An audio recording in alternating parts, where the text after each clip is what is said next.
What's up, everybody? Welcome to the Pick Six Podcast, CBS Sports Daily NFL Podcast. I'm Will Brinson. I'm your host. It is Monday, September 12th. If you're listening or watching, it'll eventually be Monday. And this is our Week 1 2022 recap show. Joining me to break down a really legitimately thrilling Week 1 of the NFL season. Ryan Wilson and John eating ice cream because I'm sad Breech. What's up, fellas? Hey. Great start to the season. Snoopy 1, Breech 0. I'll just leave it at that for now. Over, under, by the way, Breech, you're still muted. You muted yourself. He's stealing his own jokes from Twitter. What is happening here? Just so you know, that sound drop will be played roughly 10,000 times over the course of this. It's going to be a long 90 minutes, Breech. Oh, my God. That's why I brought my ice cream. Over, under on number of shows. We could have started like right on time, and Breech had to go get ice cream. He's like somebody who just got dumped. He's like eating ice cream to like deal with his emotions. It's incredible. Before we get to the outrageous game that was Steelers and Bengals, we got to hit the news off the top, and that is that Dak Prescott, the starting quarterback for the hapless-looking Dallas Cowboys, is going to miss, quote, several weeks with getting hand surgery after suffering an injury late in the second half of a game in which the Cowboys scored 3 points and were humiliated and embarrassed by the Tampa Bay Buccaneers in their home debut on Sunday Night Football. Unfortunately, there are, I believe Kevin Clark pointed this out, there are 4 more Dallas Cowboy primetime games and 6 total 4 p.m. window games for the Dallas Cowboys. So they need to get flexed out as soon as humanly possible. I mean, we always lead off with the Sunday Night Football. You know, we were probably going to go Steelers, Bengals because it was a better game, a more exciting game. This is the second fewest points ever scored in a season opener in Cowboys history. Only worse was 1989 when they scored 0 points at the Saints. 2022, 3 scored. Obviously, 2001 they scored 6 against the same Buccaneers team. I mean, Mike McCarthy was asked about or told about the injury initially on the sideline. The cameras captured him. He was like, looked left, looked right, was like, didn't know what to do. And then after the game, he was talking to a trainer, and you could tell he's like, you got to be effing kidding me. Or, I mean, essentially, it feels like the Cowboys season and Mike McCarthy's tenure with Dallas is like, a fait accompli at this point, right? Good Lord. I was going to say, half jokingly, we can unofficially start the Sean Payton watch. Is that unfair? Yeah. The offensive line is in shambles because of injuries. There's one wide receiver on the team named CeeDee Lamb. The defense it's a little lacking compared to last year. So maybe it's unfair to say that Sean Payton will be the coach, the next coach at some point. But football ain't fair, Breech. So Mike McCarthy has a lot to figure out in a short amount of time. I have never thought he was equipped to do that. I do wonder, and Breech, I'm interested in what you think about this. Jerry Jones is a lot of things, and at the top of the list, he's very stubborn. He's come out and said several times over the course of Mike McCarthy's tenure that Mike McCarthy's his coach, and that's the way it's going to be. How long until it comes off that, and how long until legitimately Mike McCarthy's answering 2, 3, 4 questions per press conference about Sean Payton and or whoever his successor may be? Well, I won't be surprised if it happens this week. First, he's going to answer all the Dak Prescott questions and have to answer exactly how many weeks is it going to be? What's a few? Is it 4? Is it 3? Is it 5? He said, quote, several weeks. He also called the loss tremendously disappointing. And he added real disappointed before Dak's injury and certainly disappointed after it. Jane Slater of NFL Media, friend of the pod, says that Jerry told reporters the injury is above the joint of his throwing hand, above the thumb, behind the joint. That doesn't sound like an easy fix, because it's one thing if it's like you broke a finger, like Russell Wilson last year, I think did. Dak was like pointing to the joint of his hand when he came walking off to the sideline. An injury to your joint feels like that could be something where not only is it several weeks that you're out because of the surgery breach, but maybe even a little bit longer because you're trying to sort of rehab and get ready and able to like fully throw and do everything you need to do. I mean, That is behind the joint above the thumb is a big red flag for me. Well, the crazy thing here is that if this was week 10, the Cowboys were 3-7 and Dak's out for 5 weeks, you just mail in the season and say that's fine. But it's week 1. Is this the point where you call up the San Francisco 49ers and you say, what the hell do you guys want? We'll give you whatever you want for Jimmy Garoppolo because we need to save our season. Because anything short of that does feel like they're destined for doom. And if that happens, then Mike McCarthy's done. I mean, Sean Payton's probably watching this with his fingers together, not happy that anyone got hurt, but thinking, well, there's no way Mike McCarthy's digging his way out of this. But Breech, so I'm going to be the coach. Let's say you get Jimmy Garoppolo for a second-round pick, which would be asinine, but let's say they do it. When are you starting Jimmy Garoppolo? Week 3. Against the Bengals in week 2. No, week 3. I'm giving him – you don't want to throw him out against the Bengals. Maybe the Steelers should beat the Bengals twice and send Mason Rudolph to the Cowboys. Yeah, it missed it badly. What is happening here? That's actually Mason Rudolph might be a good consolation prize. That I like. People in the chat threw out Gardner Minshew and when the Eagles just for a third-round pick. No, the Eagles would not. I mean, maybe for a first-round pick, the Eagles would consider doing it. The Eagles are not going to help out the Cowboys. Well, he's going to replace Jalen Hurts in probably 3 weeks. I bet that's what Debo Kyle said. Shanahan's going to hold a press conference and be like, "Yeah, we're not trading Jimmy because he's our starter next week." Yeah, I don't know if I'm not sure Kyle Shanahan was quite comfortable trading Jimmy. We'll get to that in a little bit. But let me say this quickly. Breech mentioned that if this were week 10, the season would be over. Based on the way this team played before Dak got hurt, feels like the season's over. Now, look, I know first week overreactions, all that stuff, but let me put it to you this way. They didn't have Michael Gallup. They didn't have James Washington. Jalen Tolbert, who was a day 2 pick, couldn't even beat out Dennis Houston for a game day slot.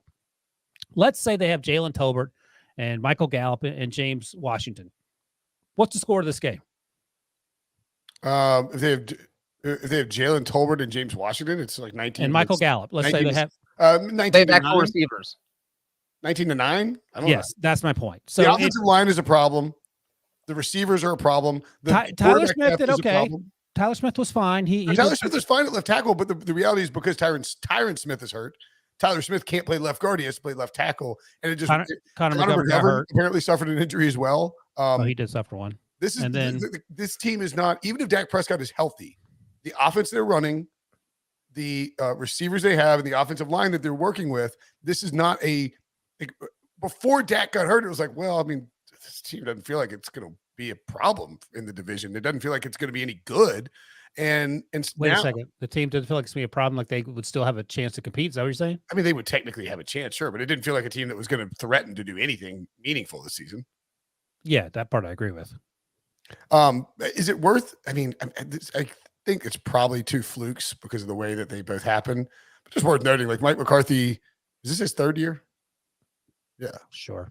Okay, thanks. It is his 3rd year, I believe. And Dak Prescott they're going to end up missing significant chunks of time in 2 of those 3 years after not missing a single game in the first 4 years of Dak's career. I'm just saying, McCarthy too. I mean, a freak broken leg accident, and he hit his head on some guy's helmet. He broke his leg because the Cowboys were trying to mount a furious comeback, and I mean they were really bad. Well, the upside is they didn't break his leg last year in the last play of the season, so that's good. Even though it was that debilitating playoff loss to the 49ers. No, I'm not blaming Mike. That's nothing to do with Mike McCarthy. Okay, just saying. Yeah, it's a rough 2022 start. Completed less than 50% of his passes. The Cowboys. And by the way, maybe Dak was hurt with some other injury prior to the actual breaking of his hand.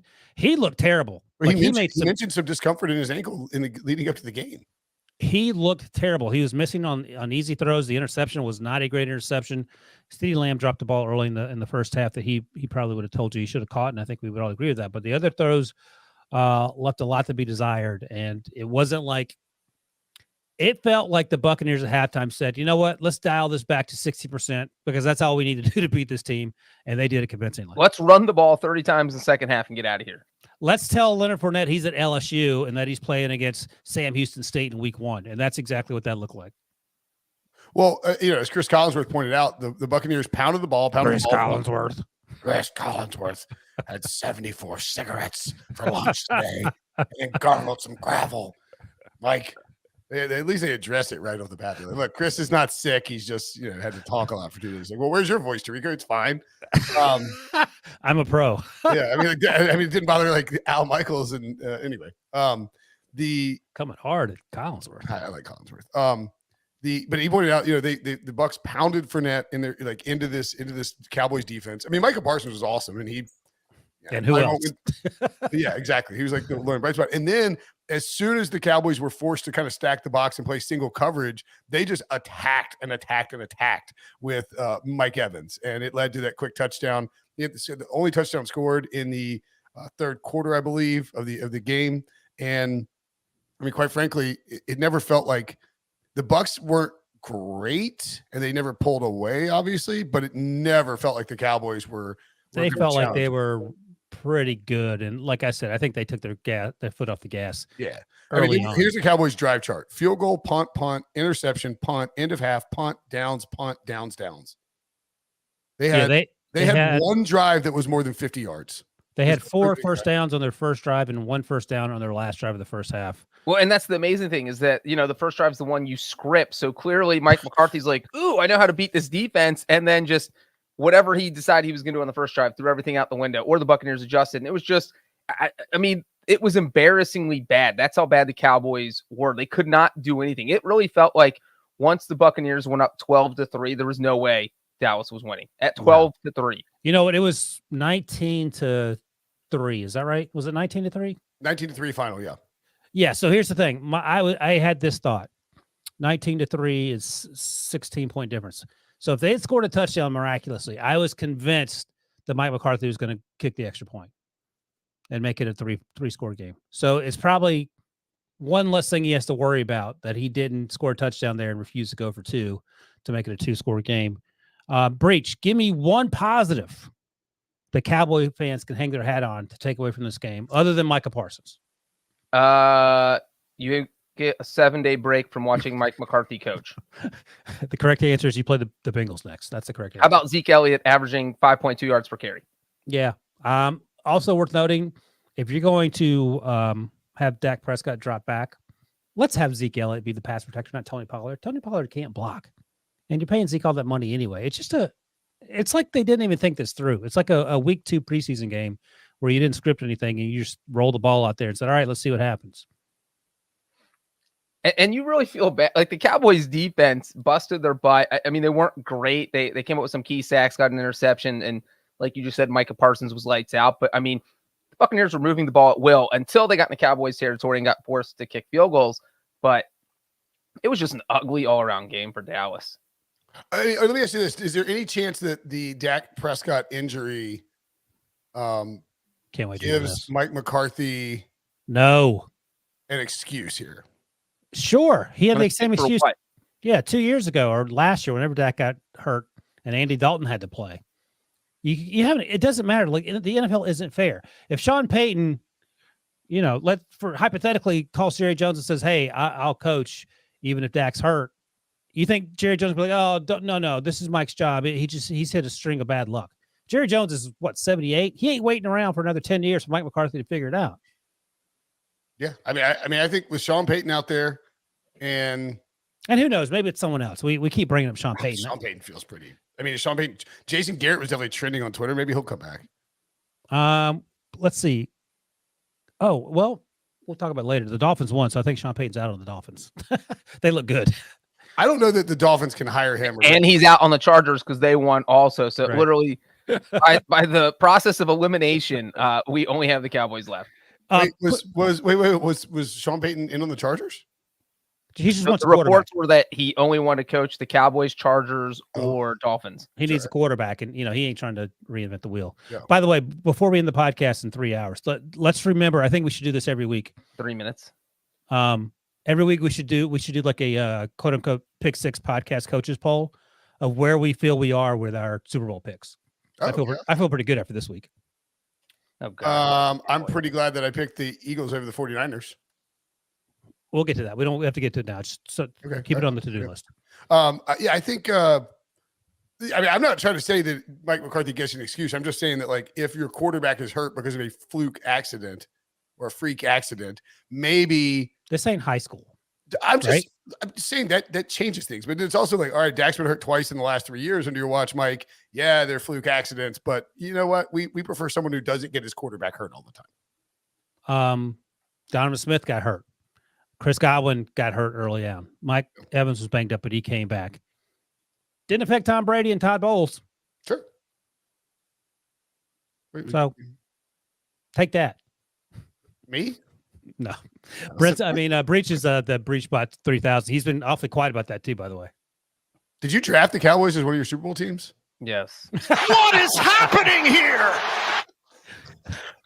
Did you have him winning the division preseason? No. Oh, okay. Who'd you have winning? The Eagles? Eagles. All right. It wasn't that much breach. If you had to re-rank the NFC East right now, how would you rank it? Cowboys last, everyone else in I first. think so, yeah. I think Washington might be second. Yeah, maybe Eagles. Maybe even the Washington. Giants, the way they finished that game. Yeah, Eagles, Washington, Miami. Washington, Miami, maybe or maybe Washington, Miami. Washington, New York, tie 2 or something. And then Cowboys, DFL. What's DFL? Dead friggin' last. Oh, nice. Love it. Okay. Let's you want to move on? No. Are we supposed to pick a winner and a loser for this game? Because is that something we're doing for every game now, I think so. Losers are obviously Mike McCarthy and Dak Prescott. Yeah. Winner Todd Bowles, baby. Todd Bowles, yeah. Got his He's no longer coaching the Jets.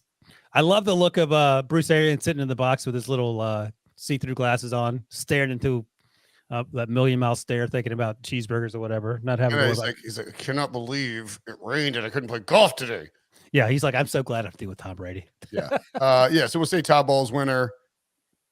Leonard Fournette winner. Leonard Fournette and Todd Bowles winners. Week 1 Lenny, absolutely.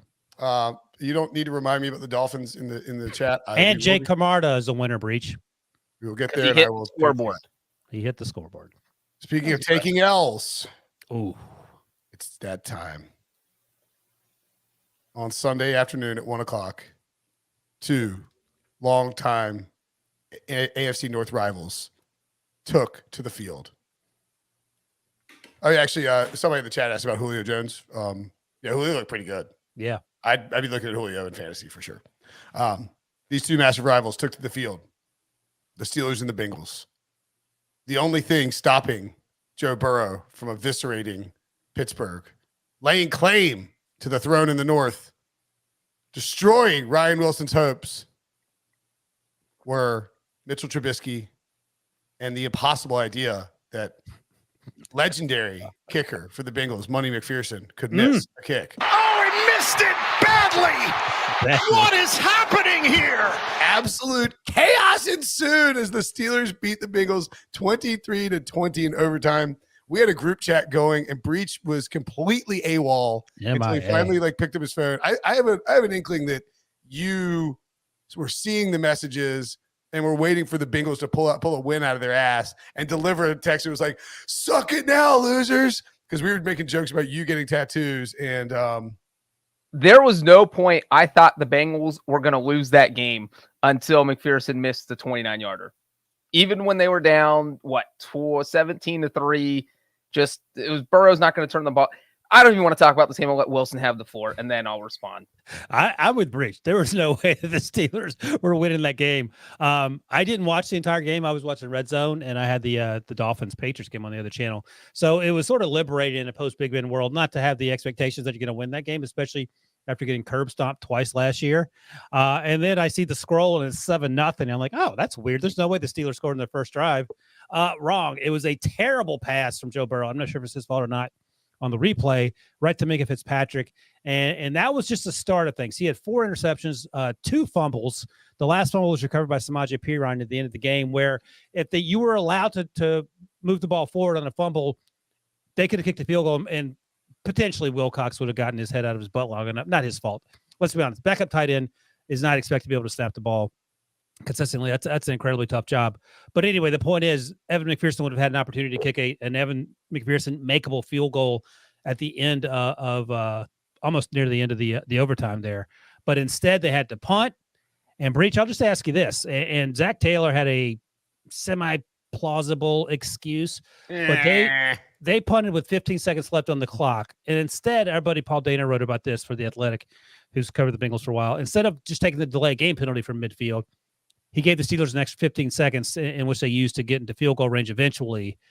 He said in my words, not his, that they the kicker, the snapper Wilcox was new. They were concerned about some process issues. Where are you at on how that last snap for that last punt there happened for the Bengals? Well, I don't think Taylor got asked about not taking a delay game. He got asked why he got punting with 15 seconds left. Yeah, why he punted with 15 seconds ago. That's two different questions because he answered. I was just adding the part about why you could take a delay game and that'd be he better. Should have taken a delay of game, but that he never answered that is what I'm saying. So he answered the why he follow-up questions like, okay, well, why didn't you just take a delay of game if you were that worried about the process? Yes, correct. Because then you would have run off the 15 seconds, 5 yards back, and you needed the 5 yards back apparently because Cuber punted a freaking touchback on the play. Punted a touchback. This game was the most bangliest game that's ever existed. I thought these games were done. This is the roller coaster rides that Bengals fans went through for years, and you thought Burrow showed up and it wasn't going to happen anymore. But even, Ryan, you mentioned the pick six, and when that happened, it was like, Steelers offense didn't do anything in the first series. They're not going to do anything. Joe Burrow fumbles. Steelers offense doesn't do anything. They get a field goal. It's 10-3. It's like, the Steelers offense can't do anything. There's no way the Bengals are going to lose. Then Burrow throws another interception. And at that point, I'm like, okay, 3 turnovers before halftime. I'm a little bit concerned. And then another interception, and now it's 17-3, and I'm highly concerned because it's like this guy just had his appendix taken out 6 weeks ago. We don't know that he's actually recovered. He didn't do anything in training camp. He didn't play a single preseason game. We don't know how comfortable he is taking hits right this second, and so maybe, just maybe, we should be concerned, and that is when my concerns started to go up.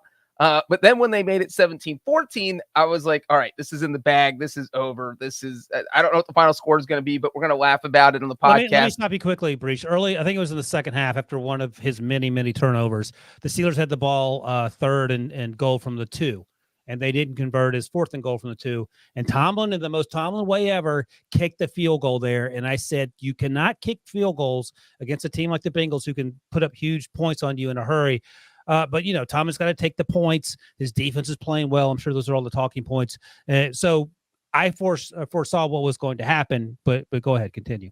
Well, yeah, and that field goal on the 4th and goal from the 2 was another, Tomlin doesn't have faith in his offense. I mean, yes, he loves his defense, but also that shows zero faith in your quarterback and your offense. In his defense, they did have 13 first downs to the Bengals 32. They converted 4 of 15 third downs. Bengals converted 8 of 16, and they had 267 yards to the Bengals 432 yards. Like, well, right, but that field goal was on the 3rd possession, so it's not like you would have a great feel for what.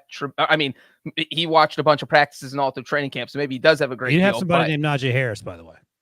So then, when the Bengals score, the 4th quarter was just totally bonkers, and like the Jamar touchdown that wasn't even a touchdown that he caught at the goal line. Like, how do you not challenge that? Zach Taylor, that was bad. We debate on this podcast all the time whether he's a good coach, and again, this game proves that the jury's still out. You have no idea. I don't know if he's a good coach. I don't think he's a bad coach. I don't know if he's a good coach. I have no idea what's going on. How did he not challenge that? We mentioned the should have taken the delay game on the punt. Not only did they not challenge it, they rushed to the line to run the play. Yes. As if they thought the Steelers were going to challenge here. And then the other part of this is that you get to overtime. Now you're in overtime. You already had the extra point blocked because no one blocked Minkah Fitzpatrick, which I don't know how that happens on an extra point where, some guys get through freely and maybe, yes. So our buddy again, Paul Dana, I was reading the story in The Athletic. So Mitchell Wilcox, the 2nd or 3rd string tight end, usually mans the left side during the field goal attempts. Instead, another one of the tight ends was there, Drew Sample, I believe, because Mitchell was snapping the football. Drew Sample apparently blocked down, and Minkah ran free.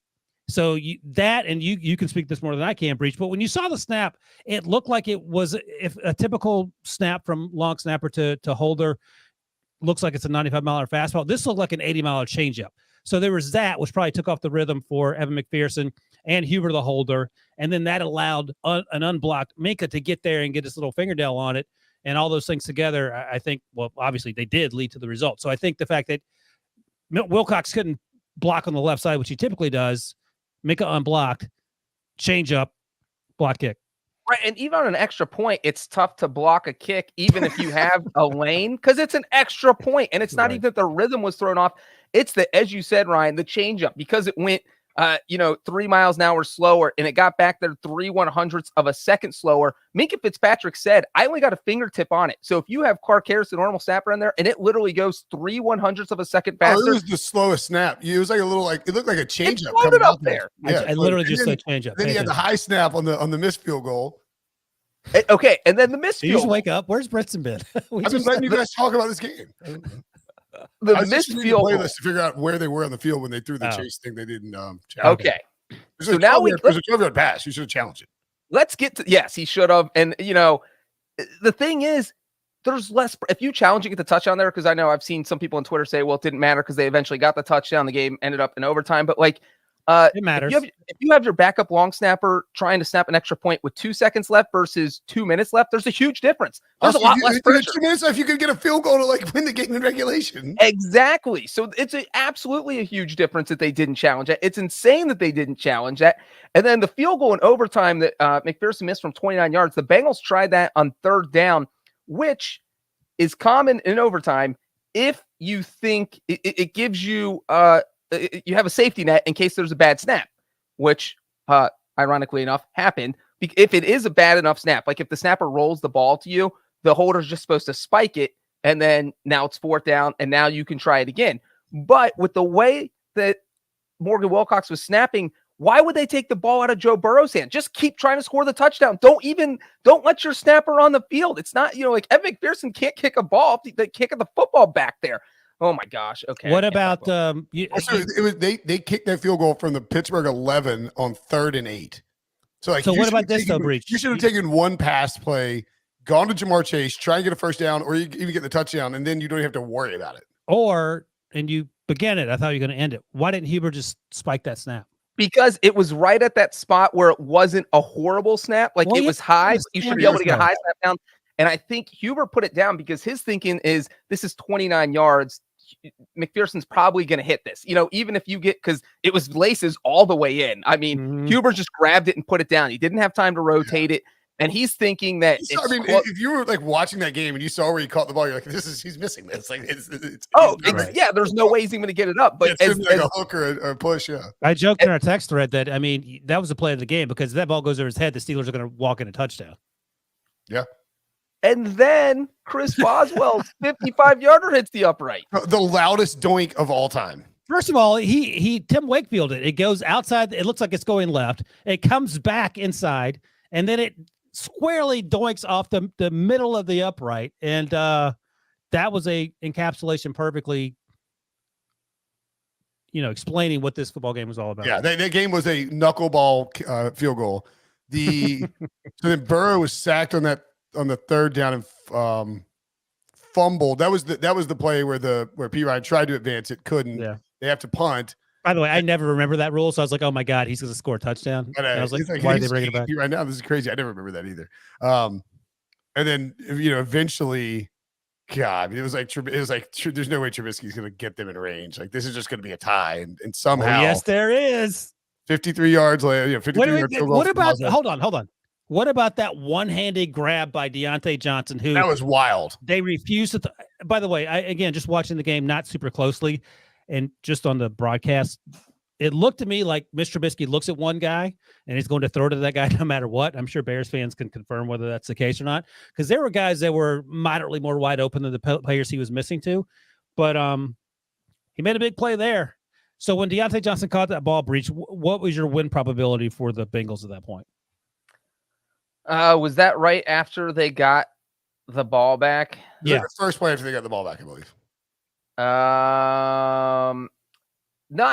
I was like, okay, Deontay Johnson just bailed out Mitch Trubisky. If those are the throws that Trubisky's giving us, so they were still inside their own 35.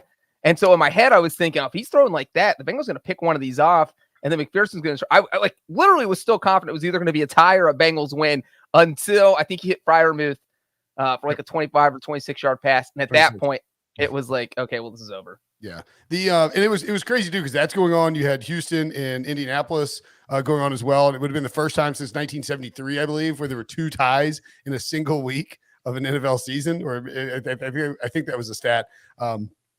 Anywho, Dio has kindly already filled out our winners and losers. Winners, Ryan Wilson and Mike Tomlin. Losers, John Breech and Snoopy.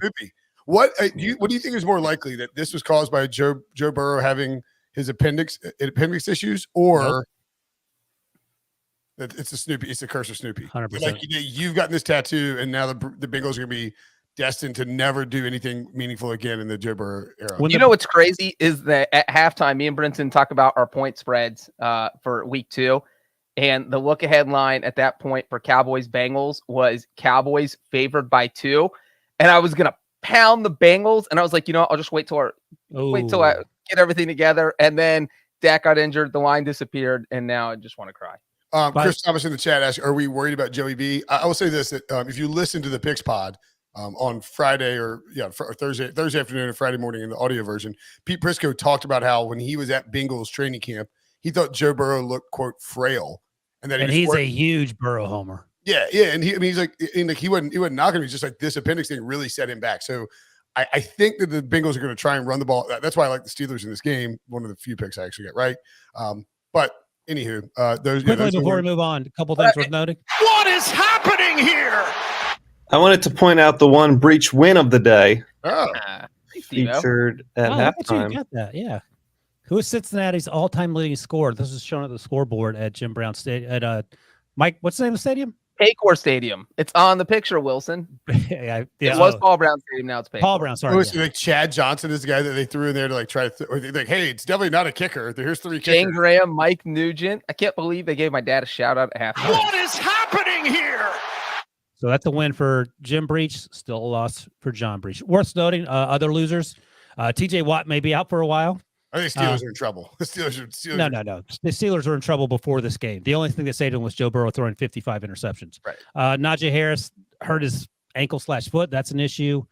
Someone else was hurt too. Cam Hayward came out for a bit. Cam Hayward was hurt. I mean, there was a lot of. But yeah. It's hard to imagine the Steelers doing. Hey, this is a weird. It's like Joe Burrow hasn't showered, hasn't changed, still wearing most of his uniform. Been sitting in his locker staring forward since the game ended. Let me just say real quick, because somebody asked how we feel about Joe Burrow. I am 0% worried. He literally turned the ball over 5 times, got sacked 7 times, and the Bengals still should have won this game. This felt like the Packers-Bengals game from last year, where everybody was missing field goals and turning the ball over, and that kind of propelled the Bengals to, hey, we can play with these good teams. And not that the Steelers are a good team necessarily, but hey, we can move the ball on a good defense. And if Joe Burrow doesn't turn the ball over, he's not going to be turning it over 5 times a game. Yeah, I actually sort of agree with that. Like I picked him to win the division. That doesn't change. T. Higgins left with a concussion, so we'll see how that is, but nothing serious beyond that, I don't think, on the injury front. But I mean, the TJ Watt thing is probably going to be a longer term injury, and that's a big They're problem. hoping for a partially torn pectoral muscle is the back in like 6 weeks or something. Word on the street. But again, I mean, he was a huge problem for whoever was in front of him. And I mean, that interception he had that's not Joe Burrow's fault. That's just TJ Watting it up.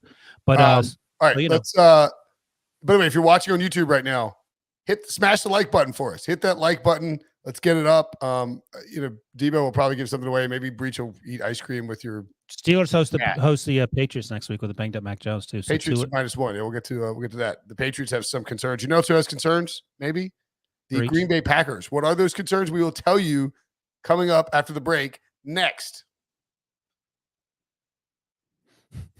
So the Green Bay Packers, just as they did last year, struggled mightily in their opener, losing to the new look Vikings 23-7. The Minnesota Vikings offense was I think it was Adam Thielen was asked about it after the game and talked about it. He's like, it was like nothing, and he played for Mike Zimmer before, of course. He just said we were just attacking. Nothing you'd ever seen offensively.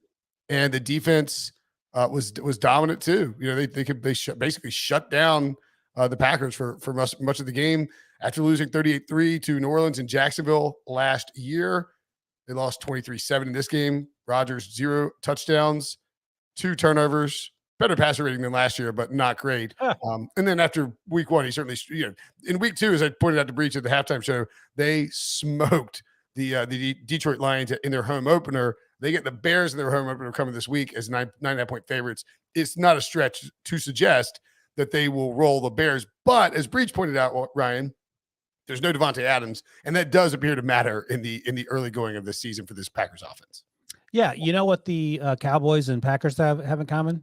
No receivers for their franchise quarterbacks to throw the ball to, and it showed up consistently in both those games. And well, it looked like Aaron Rodgers' first pass was a perfect throw to a wide open Christian Watson, who is scoring a touchdown if he simply makes a catch that most NFL caliber receivers. Christian Watson thought he was catching a beach ball, and the football went right through his arms. I would have kept running and would not have stopped until after the game. Christian Watson said he catches that ball 99 out of 100 times, and that he would have said he catches it 100 out of 100 times, but he can't because he dropped that one. Yeah. Well, what are the chances? 100% that he dropped that one. So yeah, not great. Again, rookie, whatever. I get it. And look, there's something to be said for why did Devontae Adams leave?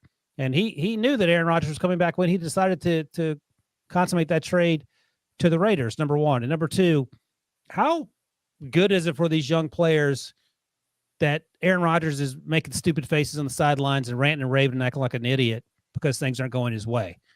I mean, we don't give Tom Brady a hard time for doing that, even though he does do it, but a lot of quarterbacks don't do it. They find other ways to sort of, assuage the concerns of young players on that team. Does that matter? I don't know, but it certainly wasn't a good look. All I know is, Breech, I drafted the Vikings on my Super Bowl list, and I can't feel any better about it because Kirk Cousins, this was a time where they were up 20-7, and typically we go, okay, the Packers are going to win this game by 3 touchdowns. I didn't feel that way watching this football game, which is a complete 180 for anything that involves Kirk Cousins and or Mike Zimmer coaching football or throwing footballs. Well, Wilson, just FYI, I, like an idiot, drafted the Colts and the Saints ahead of the Vikings. Yes. But right before the Vikings pick, do you know who Breech took? I hope it was the Bengals. Oh, no. It's even better. Who? The Cowboys. What is happening here? Oh, no, that hurts. But Wilson, as someone who drafted the Vikings, I noticed that only one person on the podcast actually picked them to win today. I won't mention names, but it rhymes with Ron Breech. Did you guess, or what was your thinking there? Bon Reach? Because of this, the Vikings are a better team. I honestly think that Minnesota is a better all-around team. That's it. I just think I think the Packers, we don't know how long it's going to take for them to figure out how to run that offense without Devontae Adams. It might be figured out by week 2 against the Bears. It might take them 3 or 4 weeks. And so you're talking about an experienced Vikings team that lost all those games by 1 score last year because they had not so great coaching. And then now you have Kirk Cousins with a coach who actually likes him and an offensive-minded coach, which Cousins hasn't had. You just had Zimmer, who hated his guts. And I can't imagine how hard it is to play quarterback when your coach doesn't like you. And we've seen the fruits of the labor already. I think the Vikings are going to be good. You should feel good about your Super Bowl pick. Like Justin Jefferson. You can't cover Justin Jefferson. Look, Justin Jefferson is a freak of nature. He was running wide open. Jair Alexander, I think, kind of threw some shade at the coaching staff for the game plan, insinuating that maybe he should have been a little bit, more locked into, to just being all over Justin Jefferson. Jefferson finished the day with, I believe, 184 receiving yards on 9 catches with 11 targets, 2 touchdowns. And I do agree. People in the chat were pointing out if Christian Watson makes that catch, we do view this game in a different lens. What about Michael LaFleur saying that this is the second straight year in week 1 the team's come out unprepared? What do you say to that? Not great. Packers are plus 115 to win the division. Vikings plus 140. If you had to bet, what would you bet right now? Well, of course, I'm taking the Vikings. I took the Packers last week to win the division, but given the way these two teams played, also you have to understand, and we just talked about this, week 1, the Packers typically don't feel like showing up, it seems like, and Aaron Rodgers gets angry and then goes off. I do find it off-putting, and maybe I'm just not a huge Aaron Rodgers fan. I find it off-putting that he sort of mails it in. Did you see his Sunday conversation with Caleb Presley before the? No, what did he say? It's pretty funny. It's like there's another. It's like a Barstool thing. There's like one guy eats a Sunday. It's like basically what's happening right now. There's a third guy who's just eating ice cream while they have a Sunday conversation. Oh, but he's like, he just asked him like weird. It was just weird stuff. It was kind of funny, but yeah. I mean, look, I thought the Vikings looked great. Good performance. Offense looks a lot more explosive. Looks a lot more aggressive. They, you didn't feel like they were going to try and just run out the clock. They wanted to try to keep playing, to keep winning. And I'm not pushing the panic button on the Packers yet. We saw them have a terrible No, game. they're fine. Yeah, they had a terrible game in week 1 last year and then bounced back very quickly, and Rodgers won MVP. He'll get locked in. It was a bad spot. And look, the Vikings have if the Vikings can stay healthy on defense, it does feel like they can be they're a very good chance to challenge for the division and to like a very likely playoff team in a pretty watered down NFC, because that defense you saw was it Zadarius Smith was a maniac out there, right? I mean, like he had he had a sack. Yeah, he had 1 sack, but he had like Rodgers tried to block him and he shoved him down, and then there was like the funny little interaction where he's like yelled at Rodgers, and he told Greg was that the Greg Olsen game? Yeah, it was the Greg Olsen Kevin Burkhardt game, and they pointed out that he had mentioned specifically that people in Green Bay felt like they treated him poorly when he realized he was going to be out, and so he targeted the Vikings as a place he wanted to go. This is a huge game for Kevin O'Connell, huge game for a lot of guys in terms of revenge, getting after Green Bay, and they did a great job. But I don't think this is like completely altered, the pecking order of the NFC North. I still think the Packers should be favored, and I would probably be inclined. Well, I think it depends on how long it takes these young wide receivers to get up to speed and how much patience Aaron Rodgers has with them. Worth noting, the Vikings use a ton of 11 personnel. I think it was at one point in the third quarter, and it's probably the number probably came way down because they were running the ball more to close out, but it was like 75%. A graphic on Fox that said that it was like 47.5% the entirety of last year, which was 29th in the NFL. And also, I thought that what I had said I thought would happen with the Green Bay offense sort of mostly came true. Aaron Jones and AJ Dillon were out there at the same time for a large portion of the snaps, and it feels like that's something that's probably going to have to continue. Robert Tonyan, I thought, looked pretty good. He had 3 catches for 36 yards. I mean, nobody had great numbers, but AJ Dillon, the leading receiver for the Packers, that's not a great sign. No, it's not. Not at all. Okay, let's move on. Oh, winner and loser: Justin Jefferson, winner; loser: Aaron Rodgers. Sure. Done. Checks out. Kevin O'Connell. O'Connell, winner for sure. Devontae Adams, a winner. At one point, I think in the third quarter, maybe late second quarter, he had Devontae Adams had more yards than the Packers. That's very easy to believe, having seen both games. All right. The Giants and the Titans. Fun fact. The AFC South has 0 wins, despite the fact that 2 AFC South teams played each other. That's a good one. Yeah. You want to hear another fun fact? What's that? Another fun fact. When was the last time after today that the Giants had a winning record? Oh, gosh. 2000. When they go to the playoffs? 2014? 15? I mean, it had to have been like 2000. The 2016 season is the last time the Giants had a winning record. That is outrageous. They were like 1-0 or something like that? Did they go to the playoffs? That boat? No. That was the boat season, right? Oh, yeah, maybe. They were on a boat. Yeah, they went 11-5 and finished second in the division. Oh, because the Cowboys had Dak and Zeke. So that was the boat season. Good call. He is a boat lawyer. He is indeed. It is quite a financially pleasant industry, Wilson. He's a maritime lawyer. So for me, a couple things. I feel like the Giants team likes Brian Daboll. They were dancing in the locker room together after the game. For me, to see Brian Daboll go over to Daniel Jones and not treat him with kid gloves after that stupid interception, I like that. Just rip him a new one. I liked it too, and I think sort of lit a fire under Daniel Jones, because typically it felt like with previous coaching regimes that they were just they gave him the kid gloves treatment and like, oh well, he's a whatever. He's Eli Manning Jr. You don't need to yell at him. He'll get things done. He's super smart and all that other stuff. Brian Daboll said, look, I'm tired of, I don't want to see this stupid stuff. Quit doing it. And he quit doing it. Saquon looked fantastic. And, on the issue that you're discussing, it was with 10 and a half minutes to go in the fourth quarter, the score is 20-13 Titans.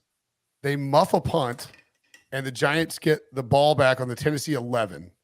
They run 3 plays, pick up 3 yards, and Daniel Jones throws just a horrendous interception. And it's easy to think about what Daboll went over there. He's like, look, dude, Like, I don't mind you taking chances, but we're down 7 points with 8 minutes to go in a game that would be massive. You can't make that throw. Like, if you have to throw it away or take a sack or do something, like, let us get 3 points. Let us try and get 6. You cannot go out of it. You cannot get out of there with 0 points. And whatever he was saying, which I'm assuming had more F-bombs laced with it. Here's what he said. You are not Josh Allen. Yeah, you're fired. You won't be here next year. If you do that again, I'll bench you. But yeah, Dimes didn't look great. But Dable, like, he didn't look good early, and I thought he got his act together. He played better down the stretch. Saquon Barkley was awesome. But to your point, Dable feels like, and it's just week 1. We can overreact pretty quickly, but it feels like a guy that, the good culture fit for what the Giants are trying to do and not be some slap D. Like, it's funny, like back in the day, like being a player's coach was considered a bad thing. Like Tom Coughlin's never dancing with his players, for example, or probably Don Shula. Bill Belichick probably isn't either. But it feels like as we get with these millennials and these Gen Zers, Breech, they need to be to feel like they're appreciated and wanted. And I think that the connection seems to be one in which involves sort of coaches being more like parents and less like hard asses. Ryan, can I play something I forgot to play, a couple minutes ago? What is happening here?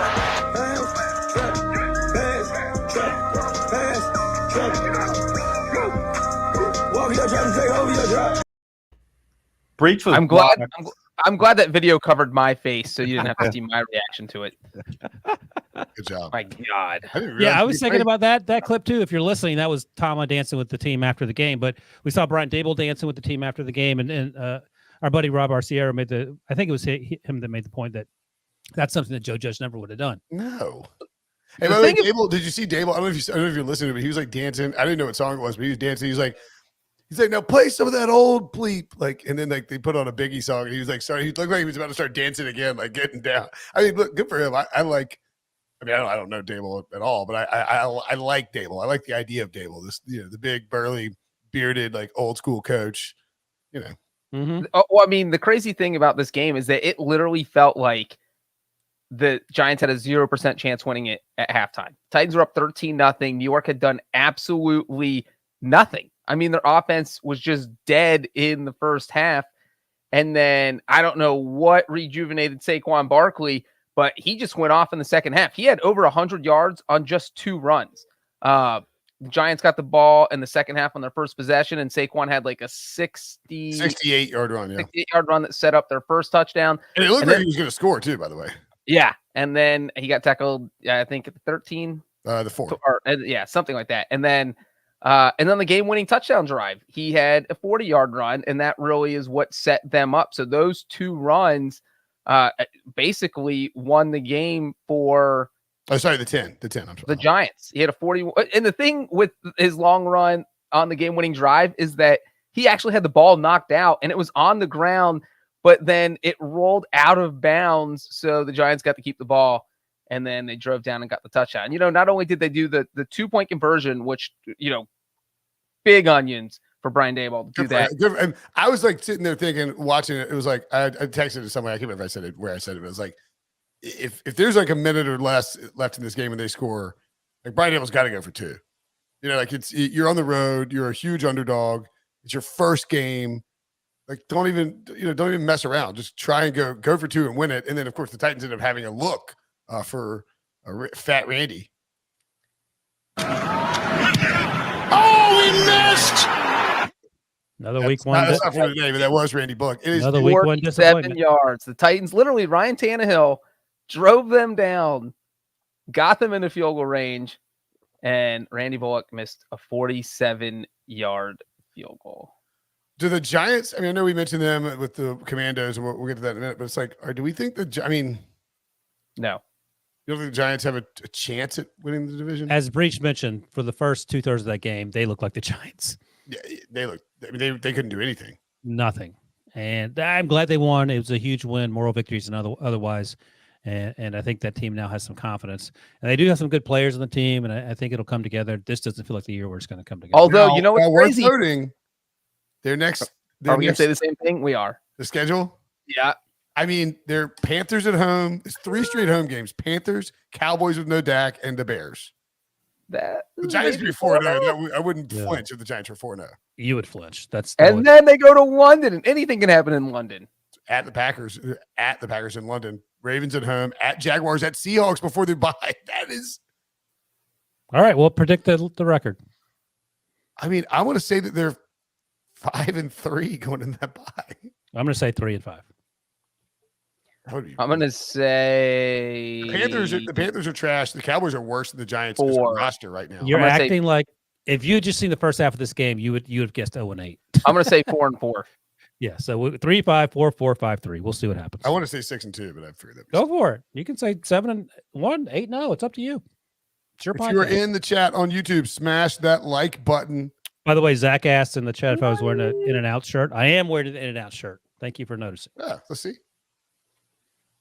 In-N-Out's overrated. Oh, it's fantastic and it's cheap. What are you talking about? It's fine. You're overrated, Brinson. Yeah, you're overrated. That's insulting. I mean, I feel like I'm properly rated, but I'm not rated highly. That's the truest thing you've ever said. I'm not really overrated. I feel like if anything, I'm underrated. You're angrily rated, but properly rated. Right. Properly rated. People rate me very low, and I'm properly rated. Also, one other thing I want to mention in this game, it was 3rd and 1 with 5.5 minutes to go in the fourth quarter. From the Titans 37-yard line, and the Titans ran an end around with their rookie tight end Chig Aquanquo, as opposed to giving the ball to some guy named Derrick Henry. It was 40-yard loss, and they had to punt, and that set up what was to come.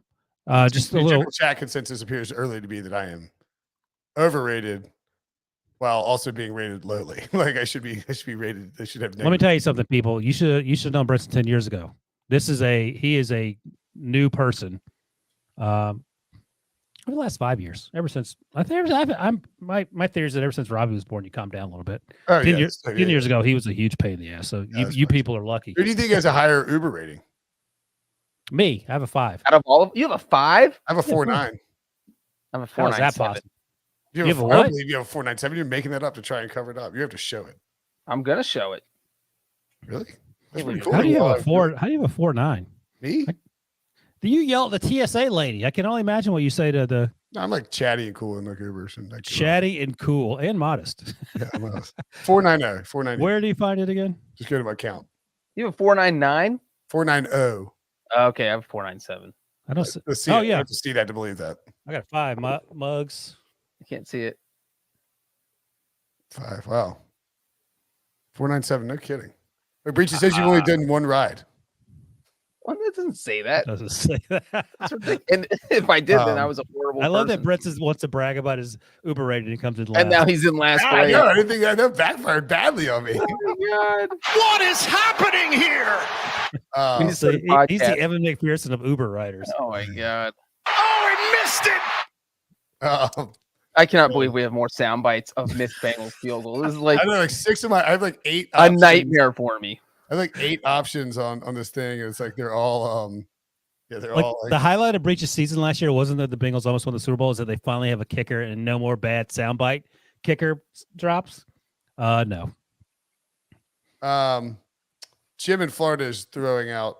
Well, it would be good news for TJ Watt, but let's. I don't want to cite unconfirmed reports. We'll wait and hear what the MRI says. Oh man, he has a source at the hospital at UPMC. I used to live right near there. That would be not terrible. All right, next up. Winners: Brian Dable, Saquon Barkley. Losers: I'll give Daniel Jones. I'll throw him a bone. Okay. Losers: the AFC South and Mike Vrabel. Ryan Tannehill didn't play poorly. Yeah.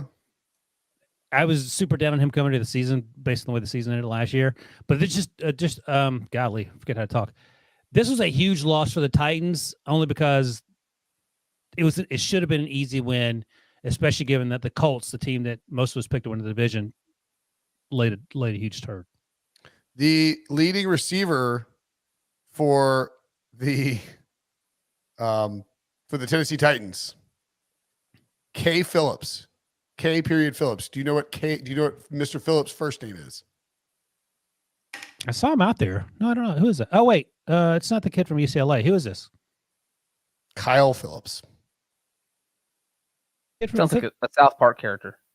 Their second leading receiver, Dontrell Hilliard. That is this wide receiver group is a problem for the Titans. Like, that is the kid. Had 55 yards. I was right. That is the kid from UCLA. I didn't realize he was playing for the Titans. A loser. We got a loser. The general manager who decided to trade AJ Brown. That'll work for me. Yep. John Robinson, loser for sure. John Robinson. Right. Quickly, the Giants had Joe Shane and their assistant GM and another front office person at the Florida game watching Anthony Richardson and Will Levis the other day too. So Daniel Jones fought that off to live to fight another day. Yeah, that's probably a fait accompli as well. The 49ers. Sorry, Daniel. 49ers 19. I'm not seeing slack alerts, Devo, just FYI. I don't know what's happening here. Usually I see them pop up, but they're just not popping up right now. The 49ers 19, the Bears 10. The Bears 19, the 49ers 10. This was some terrible football. I will read anything that you put on the teleprompter, like Burger. Right. I mean, just an unmitigated disaster for the 49ers. The Bears, I believe, had 27 yards at halftime. They looked like the worst team in football. Well, let's back up. It was a slosh bowl. It was worse than the 49ers Colts game last year in San Francisco. Insane rain. They had 3 inches of rain on the. Did you see how the drunk dude that marked the field? Yeah, I mean, Stacey Dales before the games was like plopping around and like it's like, look, they're expecting 2 to 3 more inches of rain. There was a flash flood warning across the entire city of Chicago. Well, you saw the sideline markings, right? It was crooked. Yeah. So for people who didn't see the game or the image on social media, it looked like if you were in charge of lining your 5-year-old son's soccer game at midnight after having 25 beers with a little chalk, 40 beers with the chalk machine. It looked like that. It's because they were moving the sod around because of the weather, obviously, right? I assume. Let's hope that's fair enough. But there it is. I'm looking at it. Yeah, it's like, yeah. If you're watching on YouTube, you can see the picture. Sod, sure, but how many? We've been playing football for 103 years. Look at. Well, they redid the turf on this field, and look, see where it is, where it's like they had to pull the sideline was. I'm pretty sure this is true, but I don't know. That's actually a great explanation. Go ahead. Well, I'm just guessing. Like, look at the different color of the sod. I think they went and got fresh sod for the sideline because otherwise it was just impossible to walk on there because it was puddling up so badly. Fair enough. Here's my advice. Reline it after you put the new grass down. Yeah. Don't line it in the parking lot. Take the grass up and then put it back down and try to put the jigsaw puzzle back together because it looks terrible. The 49ers had 331 yards to the Bears 204, 8 of 17 on third down to the Bears, 5 of 14, 17 first downs to the Bears, 15. They committed 12 penalties for 99 yards to the Bears, 3 for 24.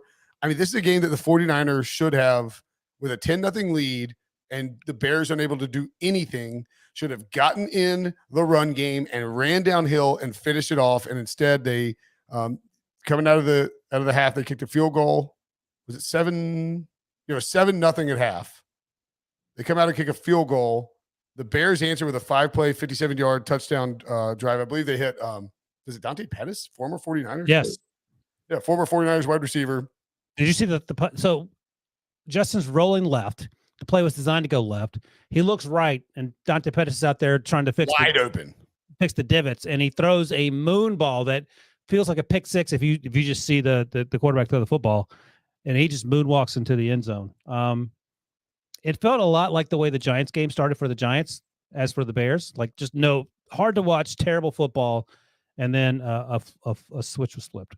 Well, it also felt like just a theme of the day where there were surprise, and this is the NFL in 2022, right? This is how it kind of works now. There's the Pick Six Sodcast. I'm here for that. We do a separate We're here no matter what, so sure. We'll talk about Sod.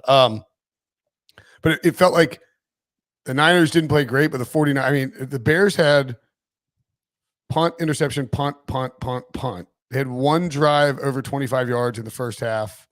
The 49ers had, a couple where Deebo Samuel should have scored early and fumbled when they were on the inside the red zone. They got down back in and scored the touchdown later on. But Eli Mitchell got hurt, by the way. What's that? Eli Mitchell knee injury. Got hurt. Yep, that's right. Trey Lance 13 of 28 for $164 and a pick. Justin Fields 8 of 17 for 121, 2 touchdowns and a pick. I don't think you can really put a ton of stock into either guy's performance just given the conditions. Well, Breech, or maybe it was you, just said that Jimmy G, you can't trade him now. Breech, are you higher on Trey Lance or Justin Fields after this game? As your future franchise quarterback, if you're Team X. Oh God, he's muted. Eating that ice cream. The answer is not the guy who went 4 for 13 for 41 yards and an interception in the fourth quarter with the game on the line. Oh my goodness. Trey like more than a touchdown. It was pouring. I mean, I'm not okay. Well, Justin Fields did fine with the game on the line. He went 8-17, dude. What? But he made much better throws. If you take out the Pettis Moon ball, he went 7 of 16 for 70 yards, a touchdown and a pick. He also had a great pass to Equimini St. Brown, another to Byron Pringle. That touchdown was good. Yeah. Well, and if you take out Trey Lance's longest pass, then he threw for 120 yards and completed under 50% of his passes. He wasn't good. I mean, the conditions were a nightmare. But both teams, this is the same conversation we had last year about Jimmy G and Carson Wentz and that slosh bowl where Carson Wentz actually outplayed Garoppolo and he somehow won that game. I'm just saying that if I'm the 49ers, I am slightly worried. And granted, the conditions were horrible, so that's why I'm not, calling Jimmy from the bench right now and telling him to start next week. I need to see Kyle Shanahan. No, I just need to see what Trey Lance can do in normal conditions, but I am definitely slightly concerned if I'm the 49ers. No, I like Kyle Shanahan. I like Trey Lance. I want him to succeed. I think Jimmy Garoppolo pulled a Scottie Pippen and said, I'm not going in. He said, hey, you want to go in the third quarter? He goes, no, man. It's too wet. Trade me to Dallas. No, don't do that. That's what you do to somebody you hate. No, I'm not worried about. I mean, I'm no more worried about Trey Lance today than I was 6 hours ago. I'm glad Justin Fields found some success. Our buddy Matt Snyder, who covers Major League Baseball for CBS, said the Pick Six podcast is going to be awesome tonight. Brinson's trying to dunk all over Justin Fields, who deserves. Look, my buddy Reed Rooney pointed out, he's like, this may be like one of the 2 or 3 best regular season wins of the past 15 to 20 years, most memorable regular season wins of the past 15 to 20 years because the Bears have been so bad. Your buddy's a Bears fan. Yeah. Expectations are so low, and the rain and everything about it, and like all the photos that were going viral. When Justin Fields, he takes a final snap, he kneels down, and he takes off, he sprints, he does a slide through the water. Like, it was a really cool scene. But like I'm not, and also George Kittle was missing. That's a problem. A good point by Bob in the chat. Like I'm not gonna like. I mean, I'm glad that I took the Eagles and not the 49ers to go to the Super Bowl after 1 week. Like, I would change. That's. My thing the whole time was I didn't get how everyone was talking up, not even the fantasy football world, but the rest of the world, about how this is a playoff team. Well, we have no idea what Trey Lance is going to be. Granted, this game doesn't tell us what Trey Lance is, but there are some warning signs that I think you have to pay attention to. You can't just blow right through them. We're not talking about, the backup tight end here. We're talking about the starting quarterback who has to sort of orchestrate everything. I mean, how many teams scored like 30 points in that game? Well, probably not a lot. Yeah. Chiefs, Yes. the Bengals. Not the Bengals couldn't score 30 points at home today. Bengals had one more point than the Bears. What is happening here? Ouch. Good one, Breech. Well, I mean, look at the 49ers schedule, though. I mean, they play a winnable game next week with the Seahawks. And they play the Broncos and Rams. If you're 1-3, are you on the first car ride to Panic Town? No, because you got the Panthers and Falcons after that. You're on the first car ride to Panic Town, but you don't stop at the rest stop where Jimmy Garoppolo is waving furiously for you to pick him up. And Breech is in like the stall in the men's room of that rest stop. He's been there for like 3.5 days. Covered in blood. Brinson's in the trunk. Finally, you admit it. Mitchell Trubisky in the trunk. Can't catch him. All right, let's look. Really bad loss for the 49ers. By the way, not even a really bad loss. It's a bad loss. It's a bad loss. The weather changed things a lot for me. That's fine. Winner, That's fine. Justin Fields. Maybe Matt. We haven't talked about Matt Eberflus and Ryan Poles. Maybe they're winners. Sure. Justin Fields was 8 of 17. I mean, he had a couple handful of good throws for sure, and the sort of baseball slide on the tarp thing was fun. I'm gonna give it to Matt Eberflus. We talked all about loser is Trey Lance for sure. Yeah, and I think Kyle Shanahan too. Okay. There's plenty of awards to go around there. Okay.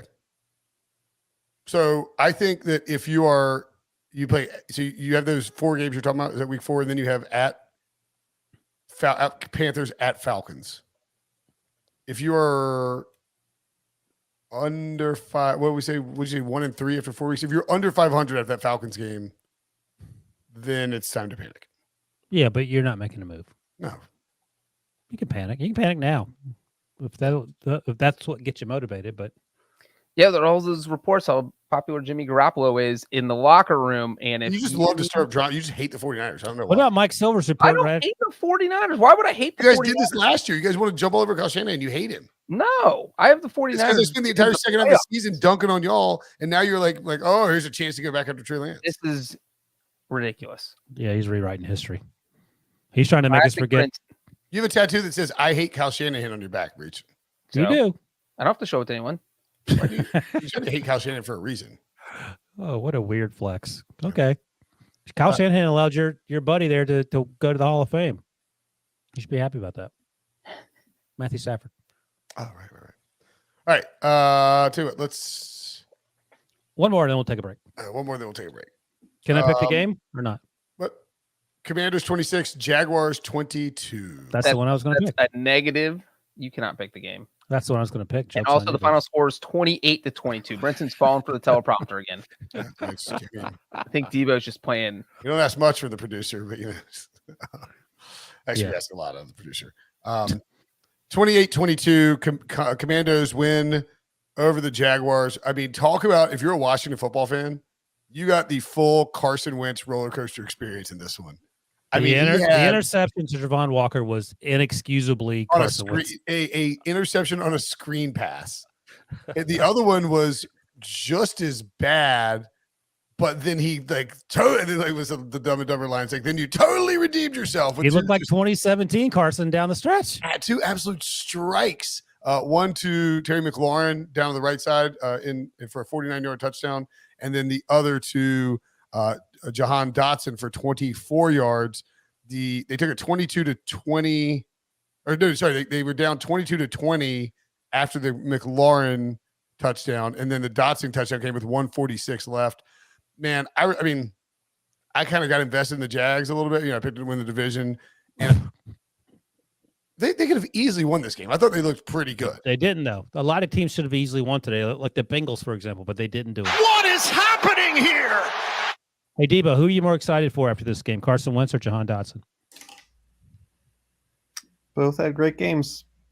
All right, a nice answer, Bill Belichick. What? Am I a Philly fan and you're a Washington fan now? No, I'm not a Washington fan. Are you sure? Just want Ryan to see on Monday night that Geno Smith is not a better quarterback than Carson Wentz. All right, you talk about Carson Wentz's performance. So I gotta get some more ice. No, Who, me or that was- Debo? Go ahead, Debo. Debo. That was an incredible interception by People in the chat Trayvon saying this could Walker. be a serial episode. Like if this is your first time watching the Sunday episode, this is just what the Sunday episode is. Yeah, Go ahead, I Debo. mean, Carson in 4 of the past 5 seasons has thrown 7 interceptions. He's on pace for more than that. Great interception by Trayvon Walker. He comes back. He told the guys, he told Ron Rivera, I'm going to lead this comeback, and he did. What did Debo turn into Bill Belichick in terms of talking publicly? That's Well, because if he keeps talking, he knows Brinson will talk to him, and so he just tries to keep it on the down low. Breech. Any concerns about Trevor Lawrence? Yes. He was I thought running he for was his. inaccurate. I will say, we spent so much time worried about Carson Wentz over the last 3 months.